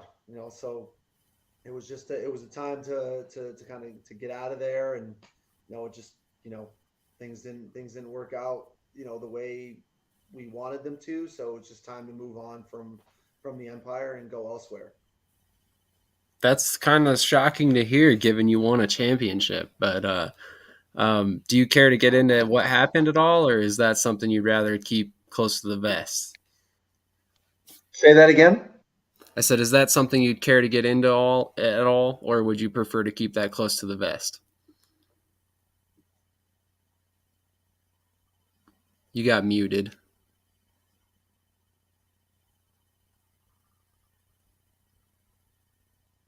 Your mic's still muted.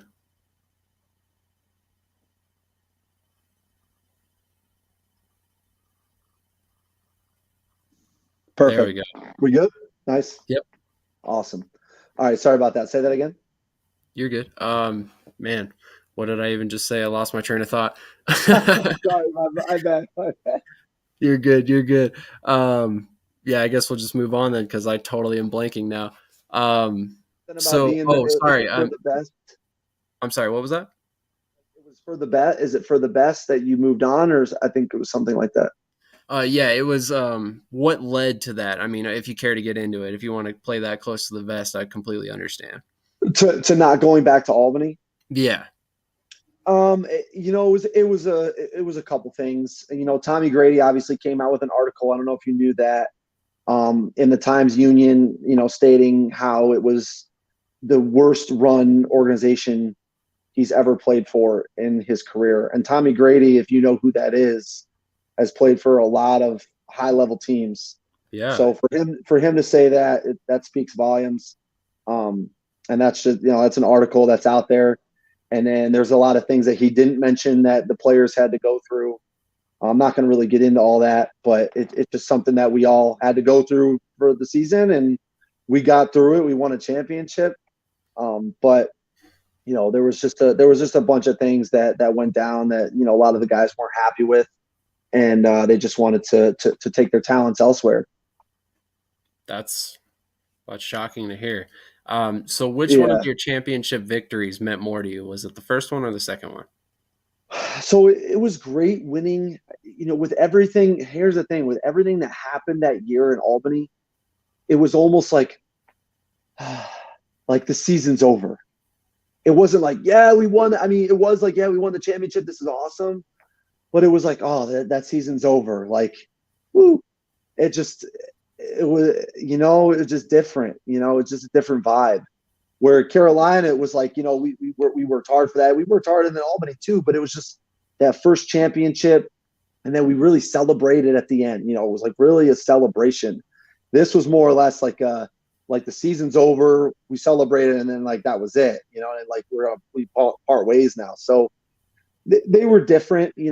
Listen, I'm not gonna sit here and say I didn't enjoy it, because I did. Like it was a great season. I loved every minute of, playing with them and making those new friendships, and, having the guys on the team and stuff, and, developing that camaraderie like that. That's just, you don't miss that, or you miss that, you know what I mean? And it's like, you can't get that anywhere else. So, just really thankful and just blessed to be a part of another championship team. Absolutely. Absolutely. So that brings us to pretty close to present day at this point. You and I connected about almost a month ago, maybe 3 weeks ago, basically right around the time that you signed with Massachusetts, if I'm not mistaken. So I wanted to play a couple highlights.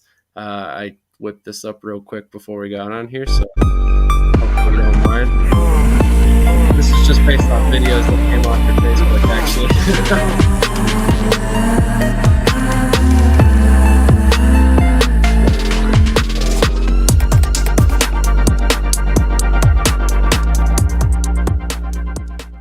So, like I said, that brings us up to present day. He's again with Massachusetts. Third time's the charm. This time he's actually playing for him. So how have things been so far in the couple weeks that you've been with Massachusetts? It's been great. It's been great. I love it here.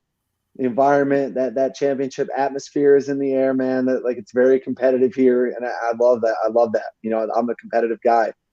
So a lot of dogs here, a lot of great players, and you know, once we come together, I think we're getting there. You know, we can go on another one of those runs that they did last year. So I'm prepared for it. I'm going to make sure I do my due diligence and make sure I'm working as hard as I can and make sure the special teams unit is the best it can be. So it is a great atmosphere here. And, you know, I do have to say this too. It's a testament to our ownership. We have the best owners, man. I mean, second to none, dude. These guys, you know, Jawad and Hassan, they're just great people. You know, they treat you right, and you know, just great owners. You know, so you know, we're in a good spot. You know, we're in a very good spot. We're competitive, and you know, it's you know, we got to defend the ship. That's what we keep saying, and you know, we just got to keep putting that work ethic in. You know, keep putting the effort in, and you know, make sure we can make a run here to bring another championship back to Worcester. Absolutely. I mean, as you just mentioned, they won the 2021 IFL championship last year. Actually, we saw several of their players from the championship run get drafted in the USFL this past season. So kind of a product of their success, I suppose. How did this opportunity come about? Was it due to your relationships you had built prior to signing previously, or was it a situation where they had an injury and you were the top available kicker, or what exactly happened? In order before I came here? Yeah. So I actually signed with the Columbus Lions this season, and that was in due part of knowing that Mason Espinoza was coming back there. And he's an extremely good quarterback. So we had spoken during the offseason. You know, we said, you know, I'd love to play with you. He said the same thing because Columbus has been, you know, just kind of torn, to say the least, with kickers that they've had, and you know how they've been really hurt by kickers in the past and just not performing well. So I said, yeah, I'd love to come there and play with you and win a championship. You know, make it a three-peat kind of for me with three different teams in the same league in 3 years. So to me, it sounded really good, but it didn't work out like that because I got there. I get a call from Jawad after their first game against Frisco, and they had two back-to-back bye weeks. So I got a call, and he said, hey, listen, I'd love you to be our kicker. And I actually turned it down because, you know, I told him, I'm like, hey, listen, I'm a man of integrity. I told Columbus I'd be here. I told Mason that I would come play for them. And, you know, I was doing the right thing. You know what I mean? I was doing the right thing. I stayed there. And I sent him that text, and that was kind of that. And they ended up, you know, signing a new kicker. And wouldn't you believe it? 4 days later, Mason leaves. He leaves to take an OC job at a college. And, you know, I'm super happy for him. You know, that's awesome. And until I'm put in that position, you know, whether it's a special teams coordinating job somewhere at a college, you know, I don't know what that would be like, but you really can't pass that up. You know, that with no experience to get a college OC job like that is a once in a lifetime opportunity. So I'm proud of him. I'm happy for him. But for me, that was my reason to be there. So with him leaving, I'm like, oh, great. Like, I just turned down this job now. I'm like, shoot, now what do I do? So I ended up being in camp for about a week and a half. Actually, no, I was there for about 2 weeks. And I got there early before camp. So 3 games had gone by for Massachusetts. And I was watching very closely after this whole thing happened with Mason. and their kicker had back-to-back games where he had struggled pretty bad. So I called Jawad up again. I said, hey, listen, is there any chance that, I could come back there? Some things happened in Columbus that I did not know about before. Now that I do, if there's any chance that I can come back, please let me know. Oh, I think a couple days went by and some things happened in Massachusetts. And then he gave me the call and said it was okay, and drove up here from Columbus. That's amazing. So when did you actually officially sign? Because I was going to say, I saw your announcement post like the day of your game. Was it literally right before the game?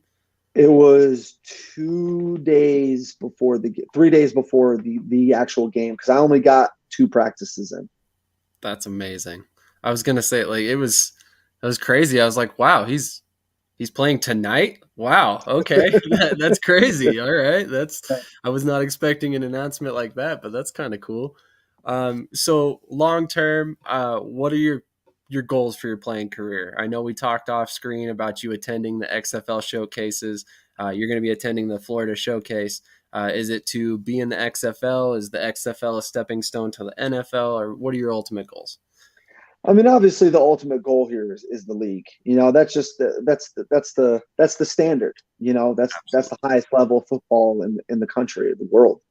So, I'd love to get there. It's said before, we've talked about this already a couple of times. It is about who you know. It's a business, and networking, meeting new people, coming in contact with people who are very important is always a good thing.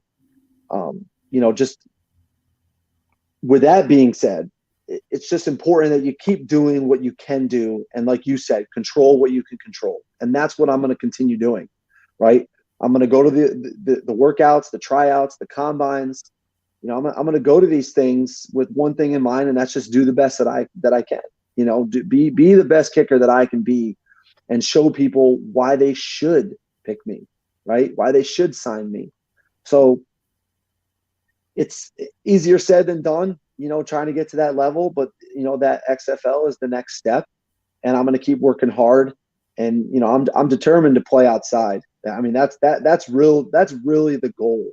If it's not the league, if it's the XFL, the USFL, the CFL, whatever it may be, I want to play outside. I am so used to these darn 9-foot uprights that it's not even funny. Like, I'm just used to them. I'm used to kicking on these things. So just imagine if I'm able to finally play a game outside, kicking on these through a black hole practically. I'm going to get out there and be like, whoa, where did these uprights come from? So that's the goal. That's my goal at this point. It's just playing outside. Whatever league it's in, I don't care. I just want the opportunity to play outside. Where I have a snapper that's his job. I have a holder who is the punter, and that is his job to hold.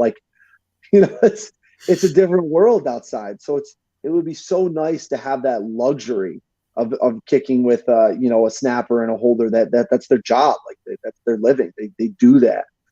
And then to kick on those uprights, that would be great too. So we'll see, man. That's the goal though, for sure. Absolutely. I'm glad you pointed that out, because I wanted to ask about that and I totally spaced it. That always struck me as something like, people don't give you guys credit in the Arena Football League, or any arena league for that matter, that the windows are so much smaller. I mean, from a kicking aspect, from a passing aspect, from a running aspect, no matter how you look at it, it's a more condensed game. So in my eyes, I mean, guys who are kickers in these leagues, they should be able to make it in the outdoor game, like you mentioned, fairly easily, because they're kicking on 9-foot uprights versus 16 feet or something like that. I can't remember the 18, exact. It's double. 18. Oh, okay. Yep. See, so I mean, literally, it's like you're practicing accuracy all year long in the arena league, and then you turn around and go to kick outdoors, and it's literally double the space. So it's kind of interesting to hear from your perspective. I appreciate you throwing that out there. So what about post-playing career? I mean, are you going to be coaching like you just mentioned, WWE perhaps? That's funny. Yeah, that would be a lot of fun, man. That would be great. But I'd love to get into coaching. You know, I'm obviously already doing it now, being a kicking coach, you know, mentoring, you know, kids coming up in high school, a couple college kids I've worked with as well. But I mean, that would be great. That would be ideal, right? You know, if I could, I mean, the goal really, the long-term goal, is to be a special teams coordinator at a Division I college. I mean, that'd be great. You know, obviously you got to start at the bottom. That's just kind of how it works. You know, whether it's at a high school or Division III college, that would be great as well. So, you know, just like I said, the more I play, man, the more connections I'm going to make. I'm still networking. I'm meeting new people daily. And, you know, that's how you could take it to the next level. You know what I mean? That's how you can get those jobs later on in life. Or, you know, there's an owner that really likes you and, you know, he knows somebody that is at a college and you're able to get it in through that. You never know, man. This world is crazy. And, you know, the more people you know, the better, I always say. So, you know, as long as you keep a positive attitude and keep, you know, pushing forward and showing people that you want to be, you know, essentially the best, you know, they're going to want you on their team. So that's why I always try to have a positive attitude and try to instill that into others as well. There you go. There you go. Well, ladies and gentlemen, this has been Craig Peterson. I've been very blessed to have him on here. I'm so glad that you graced me with your presence, man. It was a lot of fun talking about your career. I did not anticipate on this taking 2 hours. I totally apologize for taking you up to like 1 o'clock in the morning. It's okay. You know, I could do this all day just because everyone's journey is different, you know, and some are, you know, really, really crazy and insane. And every story is unique in their own way, like I said. So I love talking about it. I love getting it out there. And, you know, I appreciate you having me on here. I really do. Absolutely, man. Anytime. If you ever want to come back on, you're more than welcome. In fact, I would love to check back up with you after the season, hopefully after you got another championship underneath your belt. That's the goal, man. That's the goal. Awesome. Okay, well, I'll let you get out of here, man. Have a great night. Good luck in your next week, your next game. Is there a game this weekend? I haven't checked the schedule yet. We fly out tomorrow to California. We got a game on Monday against the Strike Force. Okay, gotcha. I will definitely be watching now that I'm aware that it's going to be on Monday and not this weekend. But definitely, thank you, man. I appreciate everything. And once again, I apologize for taking up so much of your time. No worries, man. Not a problem. Absolutely. Have a great night, man. I appreciate it. You too. Thank you. Absolutely. So once again, guys, that was Craig the Leg Peterson. Literally just took him up to almost 1 o'clock in the morning Eastern time. So the fact that he stuck around that long was pretty amazing. I actually didn't honestly think he was coming on at this point. There was a little bit of miscommunication earlier, but we were able to work it out and get together. And I'm really glad we did because he's got a very interesting story. I find him very interesting to follow along with. And it was a lot of fun talking to him. It was a lot of fun doing the research on his career. Maybe call me a nerd or whatever, but I love hearing all these guys' stories. I love hearing about their backgrounds, how they got into football, just the whole story. Because honestly, like he said, a lot of these guys have very interesting stories. They've persevered through a lot. They've had to deal with leagues shutting down, teams shutting down, looking for their next opportunity. Like he said, packing everything in their car and leaving on a whim overnight because they got an opportunity in Cincinnati and they live in Florida or whatever it may be. It's these guys, you don't really understand the life they live as a professional football player until you kind of really see it from behind the scenes. And you see it time and again in all these stories that I've been able to tell, that these guys are constantly chasing their dreams. And if you can't get behind that and support people when they're chasing their dreams, then you're probably on the wrong channel, because at the end of the day, we want to support all these guys. I want to see all of them succeed. I want to see all of them get where they want to go and ultimately achieve all the dreams they have, because they've persevered through so much and worked so hard to get where they're at, that they deserve everything coming to them, in my personal opinion. So with all that, I've taken you up pretty much to 11 o'clock Mountain Time. You've been with me for a little over 2 hours at this point. Craig was gracious enough to stay for a little over 2 hours. I'm going to leave you guys with the full hype video just so you can all see it, because it's really worth watching. And then I'm going to go ahead and call it a night and get out of here. I hope you guys all enjoyed this one. like I said, I had a lot of fun doing it. Have a great rest of your night.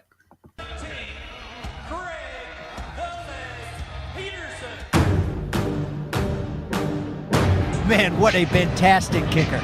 Is there any kicker you would rather have in the National Arena? I can't think of one. Or any kicker that's even out there anywhere that you'd rather have? I can't think of one. Craig the Leg is something special. Hear the sound of the bells when the Lord gone, and the boys unleash hell when the war's on. Bloodthirsty when the guns put There's the kicker! There's the kicker with the tackle! Put them on the battlefield where they can, and ignorant niggas just trying to miss what I said, Your man's a bitch, you put a purse on him. Get them wild niggas throwing red dots on them. I'm the general, I can be worth something. My soldiers is ready to put a black hearse on them. Bring them to the wake, break them with a requiem and throw them in the pit and throw a little bit of dirt on them. Kick that's going to go right. That's in! That's in!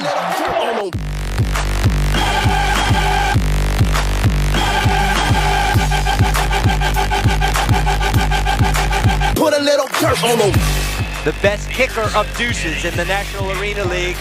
Players believed it, and Peterson is hot, and he's going to try to kick another deuce. This is a long kick. It's deep. It's got the distance. And he did it again. He did it again. Peterson sends another one away. What a leg Greg Peterson's got. He hits his 4th deuce of the game. What kind of a weapon the kicker can be here in the NAL. I mean, Peterson was 8 points via the deuce. That's essentially more than a touchdown. That's an extra score that he has given his team. They haven't really needed it tonight with the way this game has panned out, but moving forward for Carolina, they have the confidence to know they've got a weapon for Greg Peterson. Peterson's going to knock that one straight through. Garrett puts it down, right down the middle. Peterson's been strong today. Tell you what, Peterson is a solid kicker for the Cobras.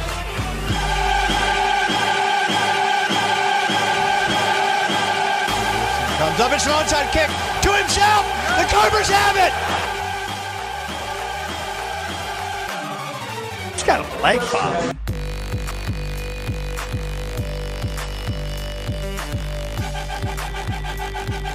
His leg is explosive. Yeah, he really does have a strong leg. He didn't even put everything into that ball.